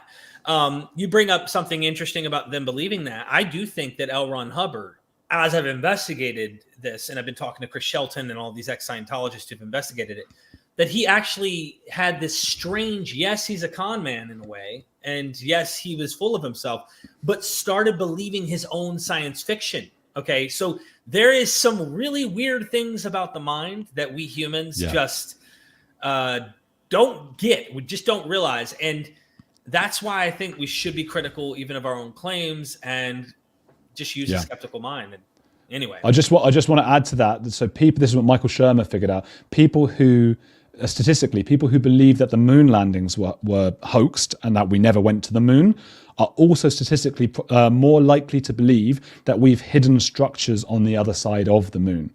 So they can believe both those things. That's the incredible thing about the human mind. Wow. Yeah, we've never been there, but there is a, what would you call it, a base or something on the other side of the moon. It is funny how the mind can do that.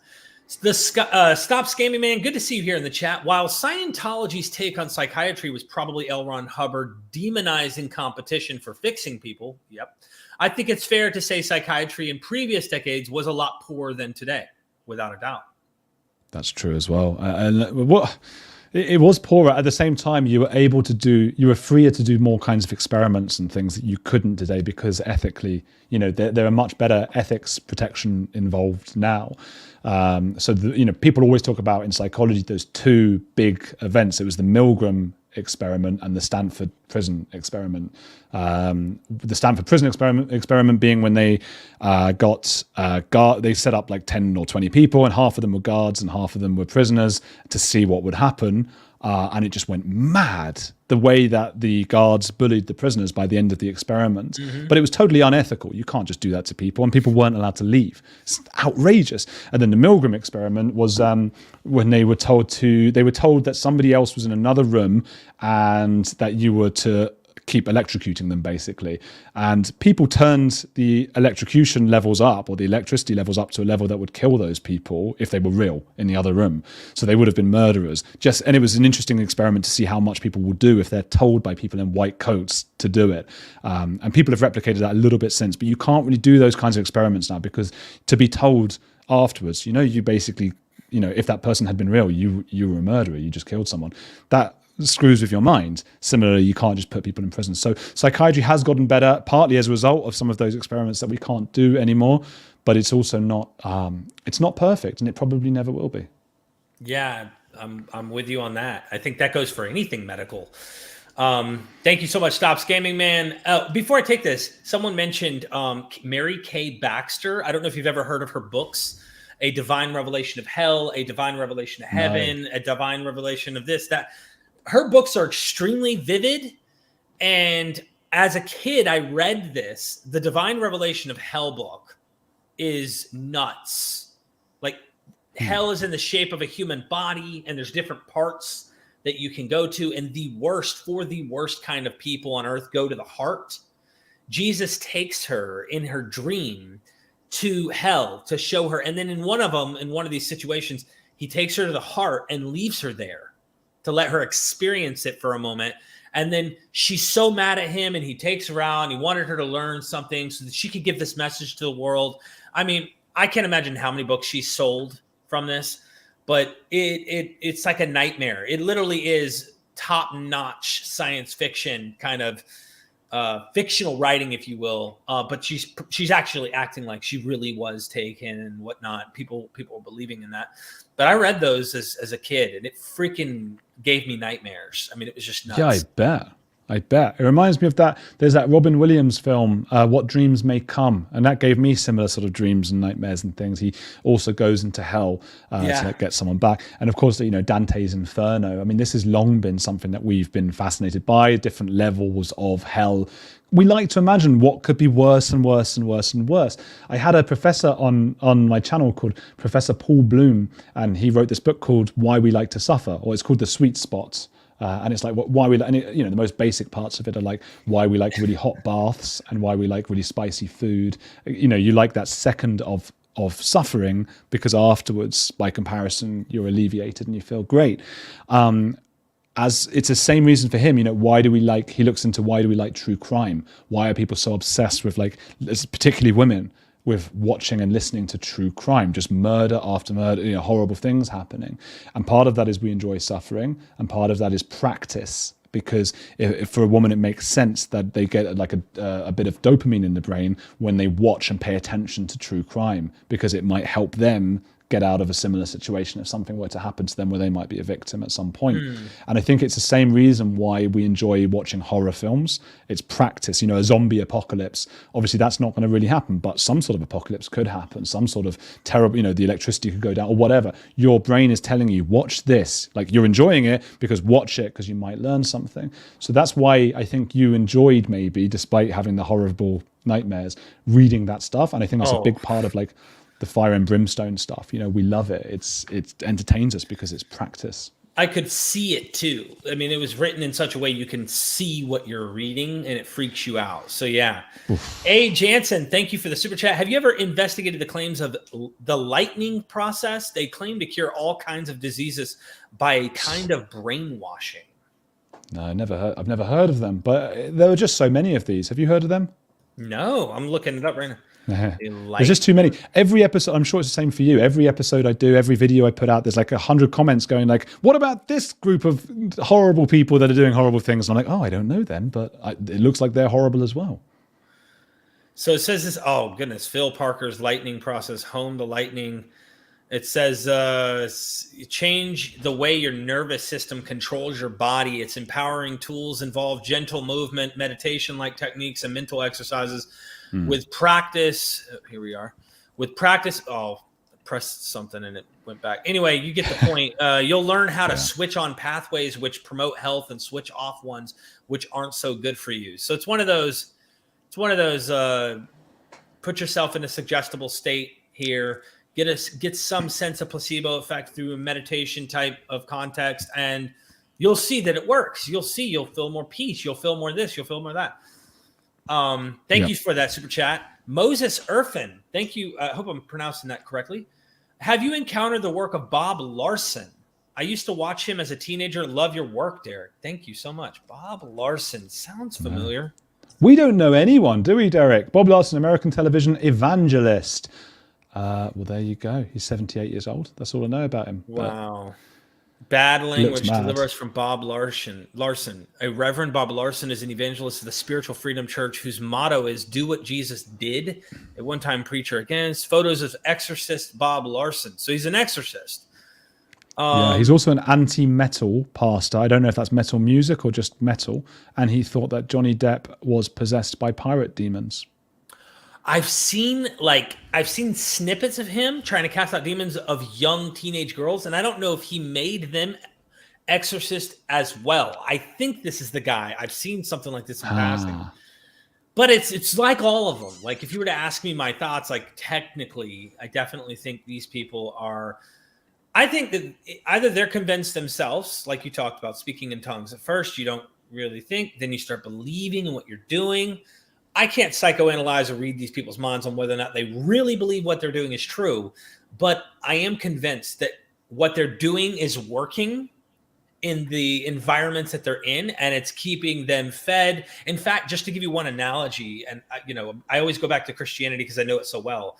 There's an actual scholar, serious academic in history, who argued that he believed that the disciples really did steal the body of Jesus after he died. Now, I don't go that far. I think it's legend, but let's just grant it. Well, what happened to his body if it's missing from the tomb, right? Like if you play that hypothetically in your head. And his explanation was the disciples would have stolen it so that they could keep selling the message, because instead of going back up to be fishermen in Galilee, as they were, and having to pay taxes to Tiberius because he's implementing taxes on this lakeshore, they want to be able to be fed and get money through just simply speaking this message and going from house to house and never have to work again to try and provide. They get paid, they get taken care of. Now, I don't take that conclusion. The point is, there's like this idea, like, I'd rather keep doing what I'm doing than go back to construction or whatever it might be. You know what I mean? Mm-hmm. You end up you go too far in. It's a little bit like me on YouTube with Scientology. It's like I've got to keep doing the Scientology videos now. They've got to keep doing the sort of fake mad. I'm sure there are many points in like a priest's life or an exorcist's life where they maybe stop believing, but they think, well, look, I'm 45, 50, 55. It's a bit late to retrain to do something else. How else am I going to put food on the table now? And you'll keep telling yourself, well, maybe it is true and it's not bad what I'm doing. Until you reach a point maybe where you go, I can't do this anymore, but some must continue. Thank you, Moses. Great question. I don't know Bob Larson, but I would say one size fits all probably when it comes to the exorcism. M. Doug, thank you. Thanks. Keep up the good work. The more people know about the film flam, the more people will be saved. Flim flam. Sorry. My brain did this. What is so flim flam is just like nonsense. Yes. Okay. Got it. Yeah. Absolutely, M. Doug. Good point, M. Doug. Absolutely.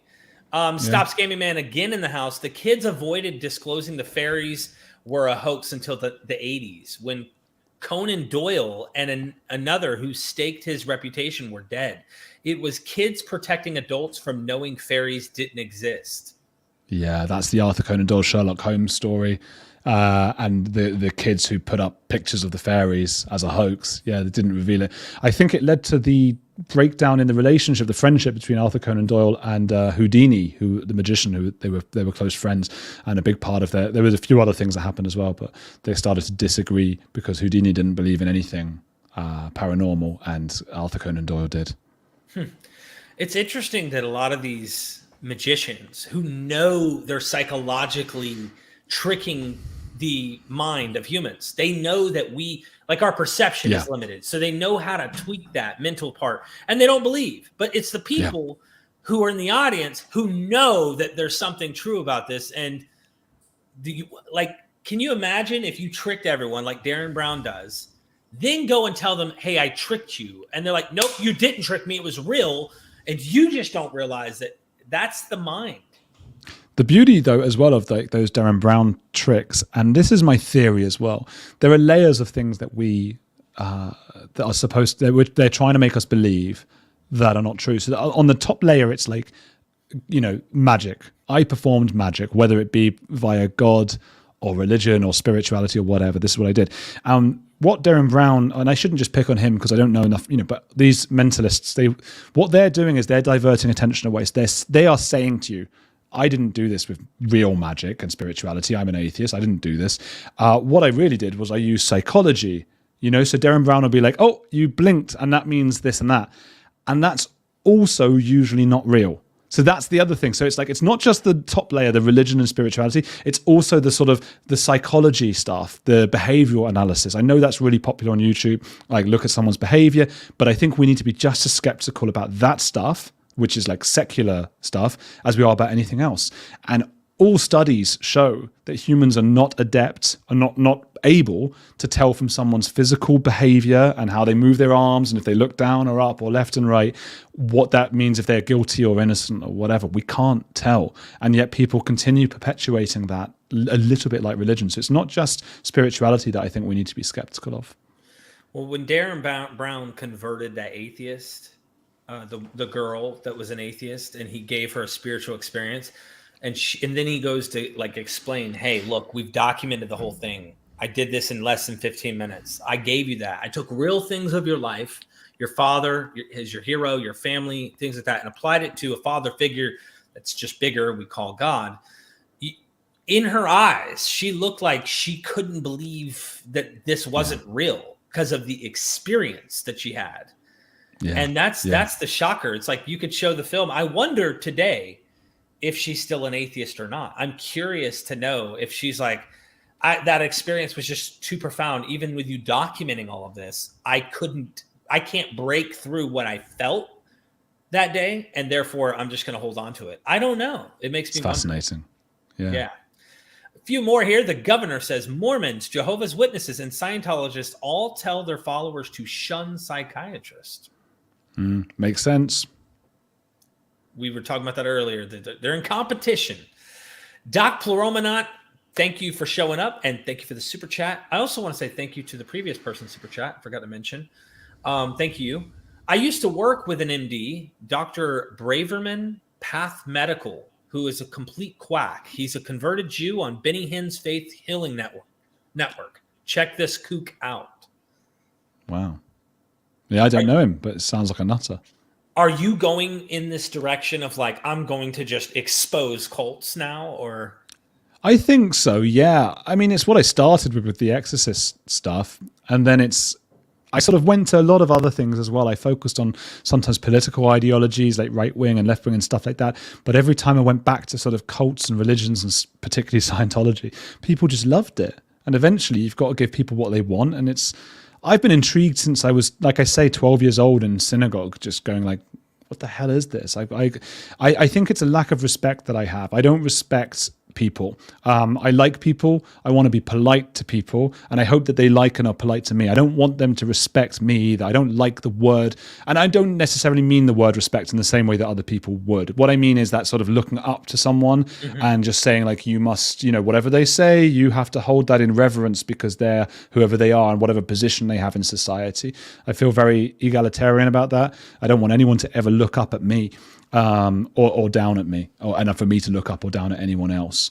And I think that's a big part about religion and cults that I've always found really gross, just gross, that thing, that reverence for someone because they have some sort of spiritual level, not because of what they've actually accomplished in their life, but because of some sort of spiritual nonsense. So yeah, I think I've got the passion to keep doing that because it just drives me mad. What about you? Yeah. There's, in fact, I always think about this one recent situation. I went to a friend of mine's wedding, and his father, we were all Christians, hardcore Christians growing up, evangelicals. His father, I think, knows either from my friend telling him that I'm not a Christian anymore, or that I'm doubting, or that I'm skeptical. He approaches me, whips out his wallet, and shows me like one of these prophet sayings. I have prepared good things for you, and like some thing, and he looks at me and goes, you know what you need to do, Derek. You need to go and you need to humble yourself and you need to come back to God. Like, and I was really uncomfortable. Sounds really sexual. Well, it was go and humble yourself, Derek. You need to go and humble yourself. Well, it wasn't a sexual thing. It was more he was like like I don't know how, it was very coercive and emotional coercive kind of a feeling where you're like, damn, I used to do this to my friends. I remember I used to walk over to them because I'd read the Bible. I'd get really into Christianity to the point where I'm over here and I'm right. This is also the scary part, is like, I'm right and you're wrong, and you need to hear what I'm telling you for the sake of your soul. Isn't it ironic that they use words like humble or humility for that? Because the whole point of humility is the uncertainty and doubt. That's what you're supposed to have. He should have come out, you need to humble yourself like I am because I don't know. But his thing is like, you need to humble yourself because I know. Now not having that. That happens a lot. And I just wanted to give that example because I told my wife after, I said, man, I'm sorry that I was ever like that. But I bet you are with other things, because everyone is, right? I bet you are with whether it may be some political ideology or a sport team that you like. You know, that's humanity, and we try not to. But like so often, I've been like, "What do you mean that soccer player's not good? How can he's the best?" And you know, it's so hard not to have that certainty with certain things. I'm sure there is. I'm not big into the sports stuff, so and I'm not a big fan of getting into politics. So I have a distaste from it. The same reason I have a distaste in the cults of what I find within religion, and there's so much tribalism that it really is off-putting to me. That's why I also avoid that. But I'm comfortable in the religious realm of communicating, especially since I know enough about Christianity. But even then. I try not to be overly. I want to give you 1,000, let a 1,000 flowers bloom kind of thing. Like look at the various experts in the field and what they say. Make up your own mind when you watch my channel. I tell people where I'm at, and I tell them why I'm convinced of why I'm an atheist or why I don't believe this is true. But I do try to give people the freedom who watch my channel to get educated without me having to coerce them, so to speak. They can say, "Hey, I don't follow Derek's conclusion." But they can draw conclusions themselves based on the evidence that's brought by experts. I try. Yeah. I do try. I'm not going to lie. But I'm sure there's something. Yeah, I'm not going to deny that there's got to be an area where I'm like, no, I know this and you're wrong. Yeah. A. Jansen, thank you so much for the super chat again. Lightning process practitioners are trying successfully to influence official health policies in Scandinavia, pushing patients to cultish quackery, denying them medical help and benefits. Well, there you go. Yeah, you don't see that on the front page of that website. They're like, "Oh, we're just here to help you with a meditative state to rewire your, Oh, okay. And don't go see any doctors anymore. Just come see us." Oh, got it. Thank you, Jansen. I will be looking into some of these things and eventually exposing more cults from you name it. I mean, I do a lot of that as well. And we get experts on here all the time, Andrew, that talk about Christianity, the Hebrew Bible. Now I've been focusing on Islam and its origins and stuff, using a natural secular approach to discover that. So with your channel, I want everybody to please go subscribe. I've mentioned this before, but I can't emphasize it enough what you're doing. You've been growing successfully. Your channel's blown up in the past few months. Yeah, it wasn't like I was saying before, it really didn't for a long time because I was focusing on the audio podcast. Loads of people listen as an audio. And then the last 2-3 months, it just went from like 3,000 subscribers up to it's at 50. I was going to pretend I didn't know. Somewhere in the 50s, but it's like I know it's 52 point something.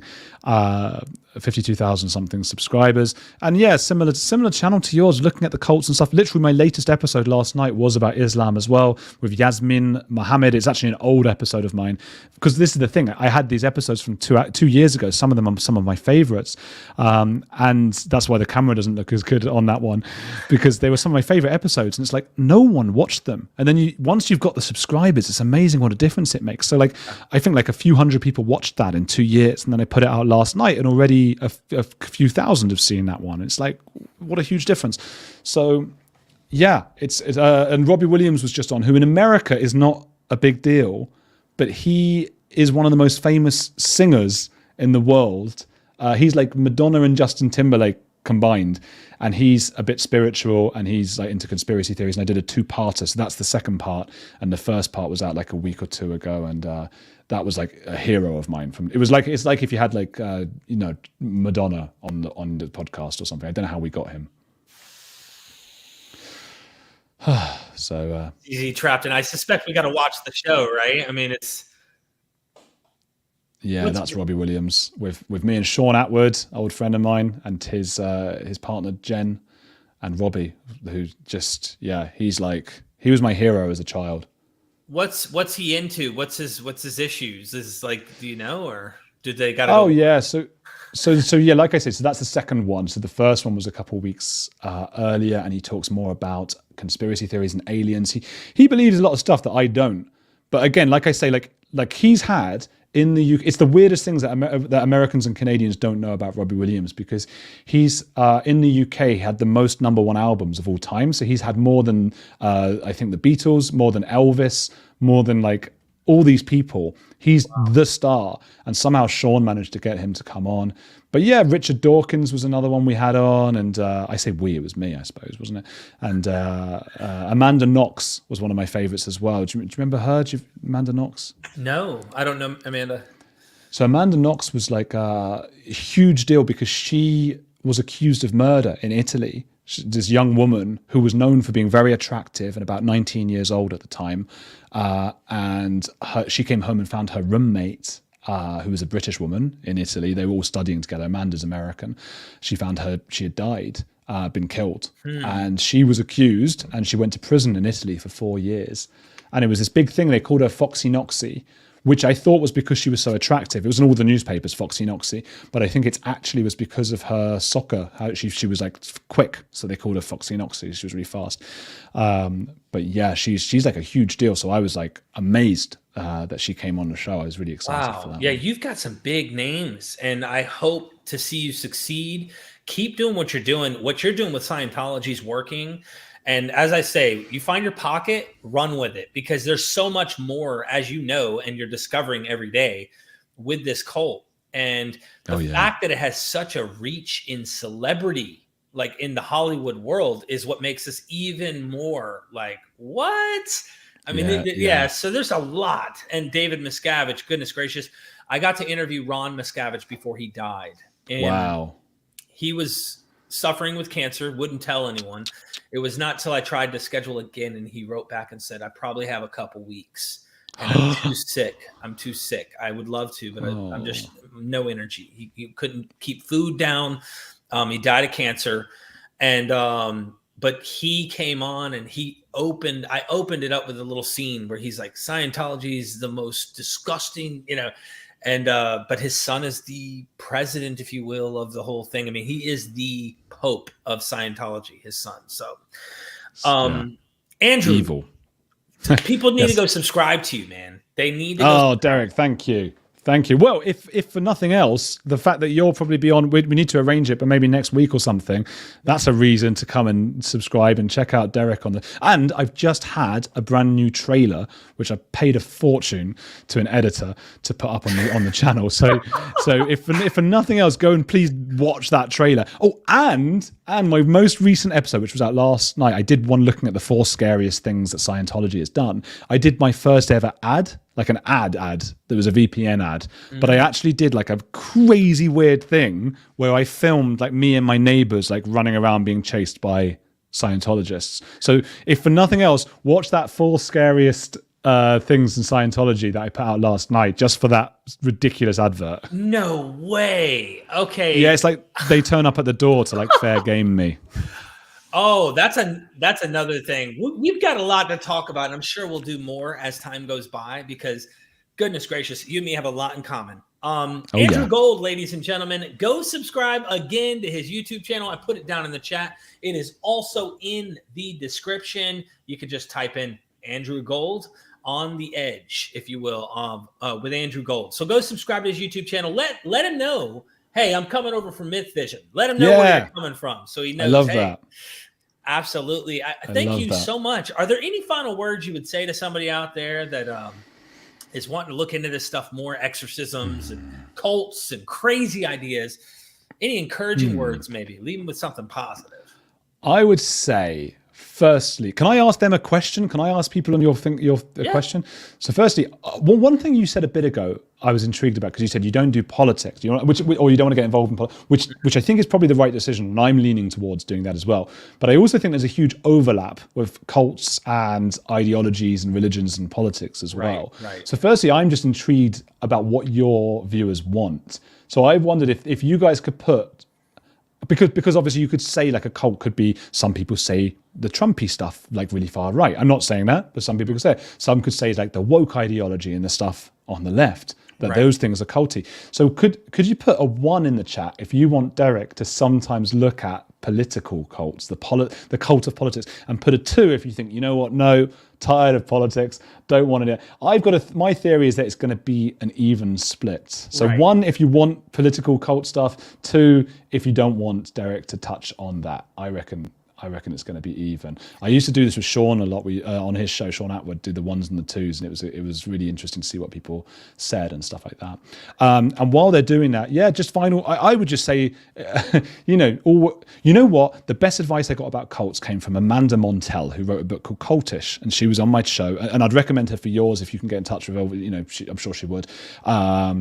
And she said she is of the belief, and not everyone agrees with this, but she's of the belief that a cult is very difficult to define, and it's a spectrum. So 1 out of 10 cult or 2 out of 10 might be a fitness regime somewhere, you know, meditation or whatever, and a 10 out of 10 might be Scientology or Heaven's Gate or one of those kind of Jonestown. That's a 10 out of 10. And she said, if you find that you're worried you might be in a cult, the issue isn't, don't try, unless it's like a 10 out of 10, but if it's like a 3 or a 4 or a 5 out of 10, you're in a cultish group, don't necessarily get rid of that cult. Just make sure you're in more cults. She said, join many of them, and then you're not reliant on one, because the problem is you won't leave a cult because you're worried about losing your social circle, your social status, and all those things behind. So join loads of them, and then you don't have that same sort of collateral, that same sort of issue of like, oh no, I can't leave, because you've got that foundation. So that was a really interesting look. So that's what I would leave people with. And I would also say stick with Derek, everyone, because Derek is going places. MythVision is going to be on 1 million subscribers in a year. And I would guys love are helping. to see that. Yeah, I'd love to see it in 1 million. I'd love it. I am going to keep growing. And just to give you some evidence in the chat, right? We've got some people who are like, yeah, go into it. There's a cult scholar who actually goes into the bite model and stuff like that. Steve Hassan, yes. And I was going to get into him because he actually talks about the cult of Donald Trump. And I thought, okay, hold on. This is a religious type of movement. It's not like just somebody who, you know, voted for Trump because they have some right-leaning politics or they think some of his policies they like or whatever. We're talking the cult. Like they follow his personality. This guy is the man. There is no wrong he does, that kind of level. And I thought about doing that and talking to him. But I haven't done that. I haven't actually made that happen. There's some people who want that. And then there's others in the crowd, right, that give the 2. And they're like, no, we don't want that. We do want that. We don't want that. It's so hard. It's so hard because people are tired. People are tired of 1.5. I love that. People are tired of it. People are tired of politics. At the same time, it's hard to ignore that. Steve Hassan, I think, personally, and I've never spoken to him. I tried to get him on and didn't quite happen in the end. I think he... just from what I've looked at, is a little bit he's a bit one-sided with that about the right, and he doesn't say the same about the left as often. That's just my opinion of it. But whatever you do, the problem is you're going to get so much hate, and that's what I have had whenever I've done it. There are always people who might be voting for Trump, and even though you say, you're not saying just people who vote for Trump, you're saying people who are really into it, and you say, no, but I've done one on the left as well, I did one on both sides, and people go, yeah, I don't care. So, I don't care because that's my guy. That's my position. And if you're attacking their position, I get this from Christians, often fundamentalist Christians, because my work is so critical of Christianity, that obviously they're just not going to favor my work because of that. And so you could go out here being honest, trying to point out that you think some people have gone way too far in any direction. And it's like, hey, this is a problem. Another person, all caps, right? James, that's not his area of expertise. But here's the deal. I'm not an expert in any area. And this is the thing. I know Christianity quite well. I mean, you could say I've picked up a PhD in a sense. I've heard this from many academics that I interview. Like, Derek, you practically have a PhD without getting your PhD from all the books you've read and all that you've learned from us experts. The point is, I wouldn't cover it as if I'm some political guru.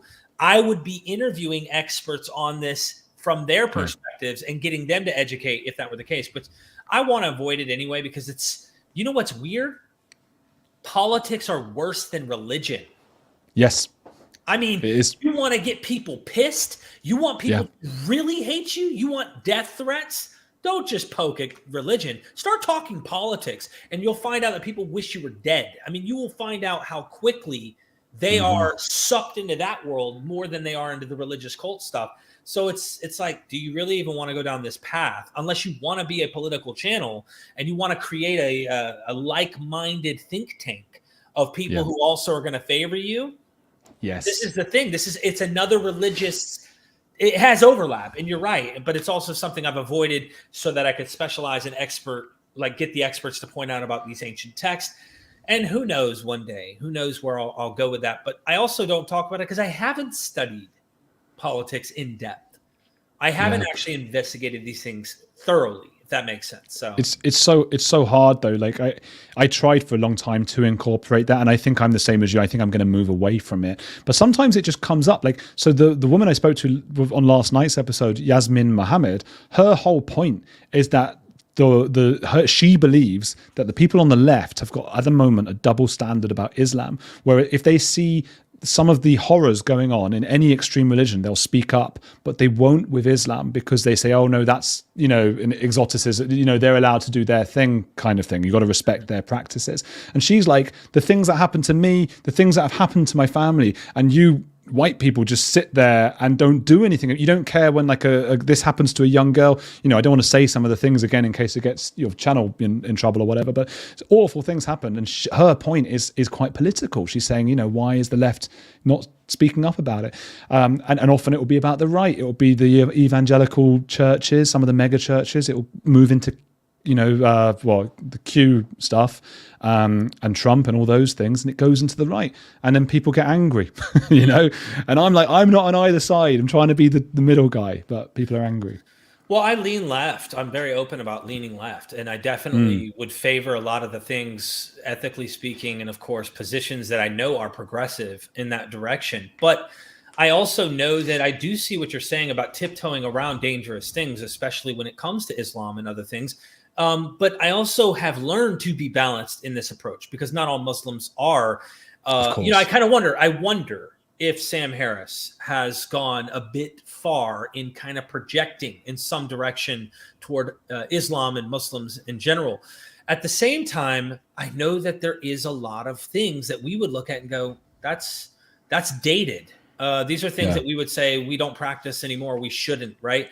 So I want to be fair. I want to be honest. And this is where you're going from religion to tiptoeing right over into political expectations. And I'm trying to just be honest and be fair and actually just deal with data and focus on what I think's bad. And if I think that Christian nationalism is horrible or there's bad things about Christian nationalism, I think that there's some bad things about Islam for sure. And so, yeah, you're going to piss people off. And no matter what we do, this is just the way the cookie crumbles. Yeah, well, Yasmin addressed Sam Harris in this video because she knows Sam and she's met with him. So she talked about that in this video I did, and she fully defends Sam Harris. But I like what you just said, like, maybe this, but maybe that. That's how I speak as well. I like to go like, hey, we don't know.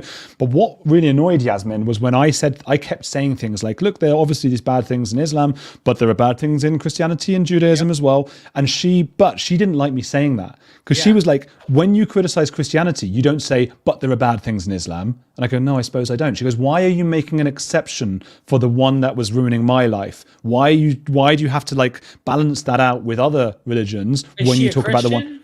No, she was she was born a Muslim. She's an ex-Muslim, and horrible things happened to her. She now hates Islam. She hates other religions as well. She's an atheist. Okay. But she says, why do you have to why when you criticize Islam, she said to me, Andrew, why do you keep saying, and also everyone, bad things happen in Christianity and Judaism and all the other religions? She said, you don't say that when you criticize Christianity. You don't say. I can give you two answers from me. Why? Yeah. Number one, there is a stereotype in America toward Muslims. Yes, there are extremists. Salman Rushdie, what happened in 9/11. There is a stereotype in America about this particular group of people that are practicing this particular religion. So we have a stereotypical view of them. The same way it was, if you go back, it was stereotypical of blacks and whites in America. My point is we have a stereotypical approach to them in general. And I'll go even further. I've been really harmed from the psychological stuff that's come from Christianity. And I've met many Christians who they have to go to trauma therapy. They're leaving Christianity and they've been harmed and it has done damage to them. So I want to be fair because it's easy to go, hey, that other, that foreigner, that stranger, that person who isn't really domestically from America. Yeah, they're the bad guys and their religion is horrible. So when you hear that, it's because maybe she hasn't experienced what we have from Christianity, and maybe her experiences might be worse from that particular area of the world or wherever she's from. I'm saying it because this is fair. there's all sorts of bad in all of them. Derek, and I want to do that. You know what?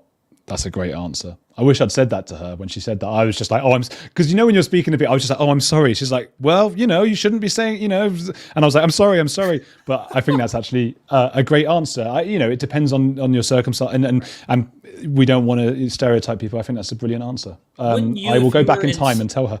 If you were, yeah, I know, right? Wouldn't you, if you were in Saudi Arabia as a minority and someone who's stereotypical Westerner, right? And people were abusing you of this Western ideology, and you were constantly getting, first of all, you're being treated differently. They're viewing you. They're talking about you. You're this people group that just, what are you doing in my land? And Muslims stood up and said, hey, cut it out. There's some bad stuff also in certain versions of our religion. Wouldn't you love someone to stand up for you and say, hey, listen, cut the stereotype out. Andrew Gold's a good human being. All right. He's not like trying to destroy your life or trying to kill you or trying to do this and that. That is like, we have to try to project and put ourselves into situations.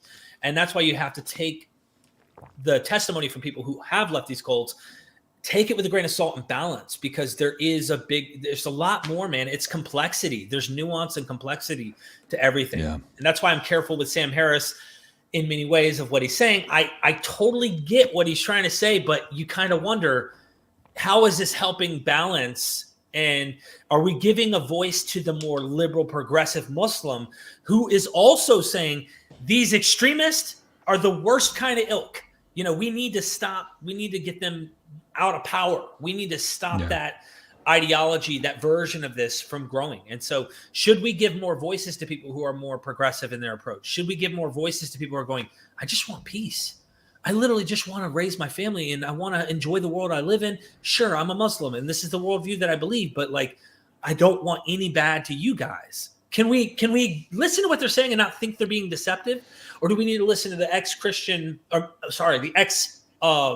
the Christian apologist, Muslim antagonists like David Wood and others who want to just paint this narrative that this evil religion and this is all evil and everything about it's trying to get us. And don't you realize they're actually lying to your face because it's in their ideology to say, hey, treat them good until we're in power. Once we're in power, we'll overthrow them. It is a conspiracy to start develop this idea. And it's not based on any false data.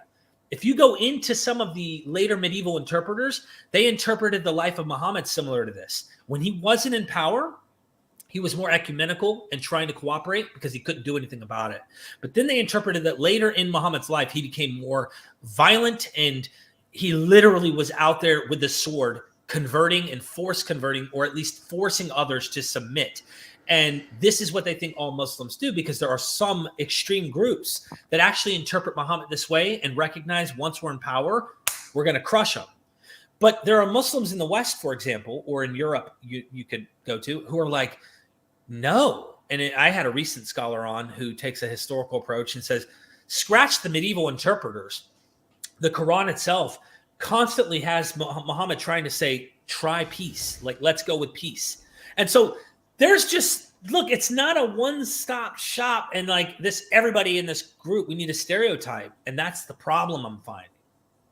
Well, I think what Yasmin would say, and Sam Harris, is like we're not trying to attack the group because I mean you mentioned black and whites before, whatever, but Islam is a belief. It's not the same as characterizing Arabs, right? An Arabic person. Not that everybody who's an Arab is Muslim or vice versa, right? But it's not their ethnicity or something. We're talking about a belief system, and we have to always be able to criticize.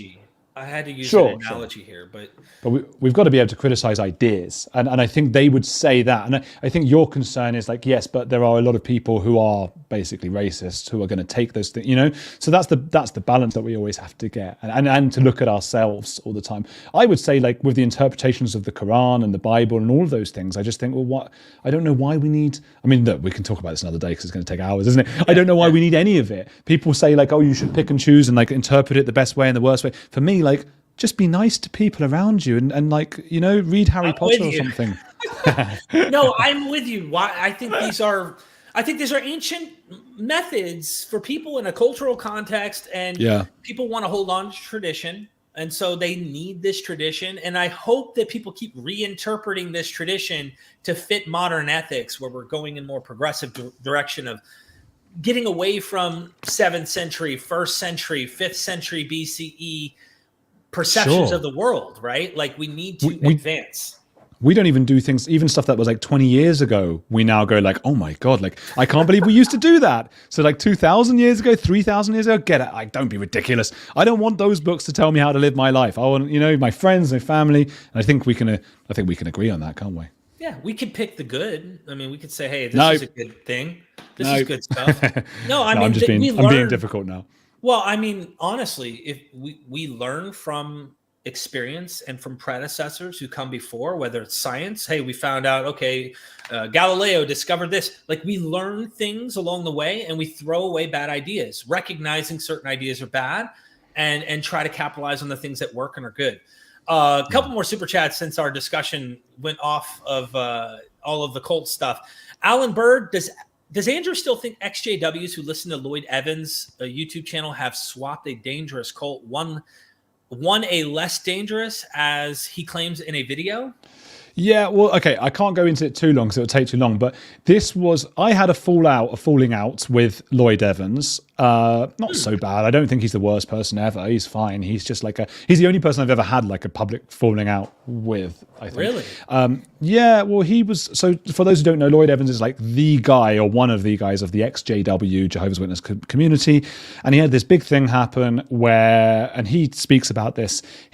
One of the biggest things he talks about is exploitation of, again, I'm worried about saying the words on your channel, but just like young people in a sexual way or whatever.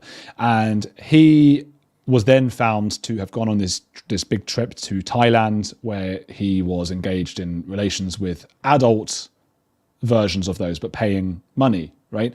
And there's a very difficult thing here because on the one hand, people are donating or contributing to his channel and stuff for the work that he does against this kind of, transportation, let's use that word, of humans and that kind of thing. And at the same time, he was engaging in it and lying and then being honest and lying. And there's a whole big thing. On the other hand, it's his personal life. It's up to him to do what he wants to do with his life. So those are the two arguments. And maybe the truth is somewhere in the middle. I don't even know. I interviewed him and he sort of just denied loads of stuff and didn't really take much responsibility. And I didn't know too much about it. But then I started getting message after message from XJWs who said to me, this isn't okay. You've only given one side. You didn't give him a hard enough time. He's let us all down. So I said, okay, I need to speak to the other side. When I told Lloyd that, he got really upset with me and said he was going to sue me and this and that. So I was like, right, well, I definitely have to speak to the other side now. And there's a lot of bad stuff being said about him. Now, I'm not of the belief that anyone is all bad or all good. So I don't believe, I don't believe he's the worst person ever. I just think he did a lot of stuff that, and he's dealing with stuff himself. He's a victim himself of growing up in a cult. At the same time as doing all this, I did a YouTube course on how to become a YouTuber. And I noticed that YouTubers, ourselves included, engage in a lot of cult-like activities and personality things. Icons, we're told, this is the one I chose to do, the class I took, said rituals, say certain things over and over. So you're on the edge with, or whatever, have these lights in the background. All these things are like quite culty. Non-believers was a big one. A lot of YouTubers have these arguments, public spats with people all the time because it's like, oh, they're the bad guys. They don't believe in this channel, but you guys do. There are all sorts of psychological techniques that are typical of cults and religions that work for YouTube leaders. Right. So I picked up on some of the ones that Lloyd does, particularly the fact that he had apparently been exploiting certain people and treating some of his people badly. That's what they said to me. And I said, you've swapped a dangerous cult, as in the JWs, which is dangerous in certain ways, for a less dangerous one, which is his or my or your or anyone's YouTube channel. But I think a non-dangerous YouTube channel, like Amanda Montell says, you can have, or the non-dangerous cult is fine. It's a fitness guru or meditation or something. So that's the point. Yeah, because cult could just mean a group of people too that have a common goal or common whatever it might be that you're trying to center it around. In fact, I use language purposefully when super chats come in, or I'm joking around. Join the Patreon if you want true salvation. Everyone who watches knows I'm joking, but you kind of wonder, like, are there people who maybe there's some people who are like, hold on, I really think there's something to this. I don't know, but I purposely say like, but the joke's part forgiven. of it.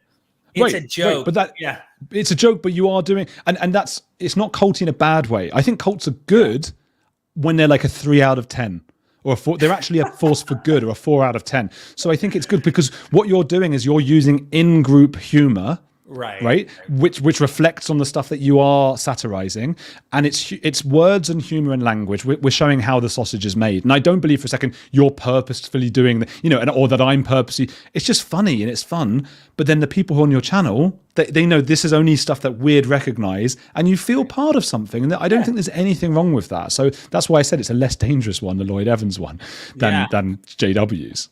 And one more thing I find, because people who leave the faith are scared of hell. This is a real fear that people have to go and get like therapy for, is I make a mockery or a joke of those ideas.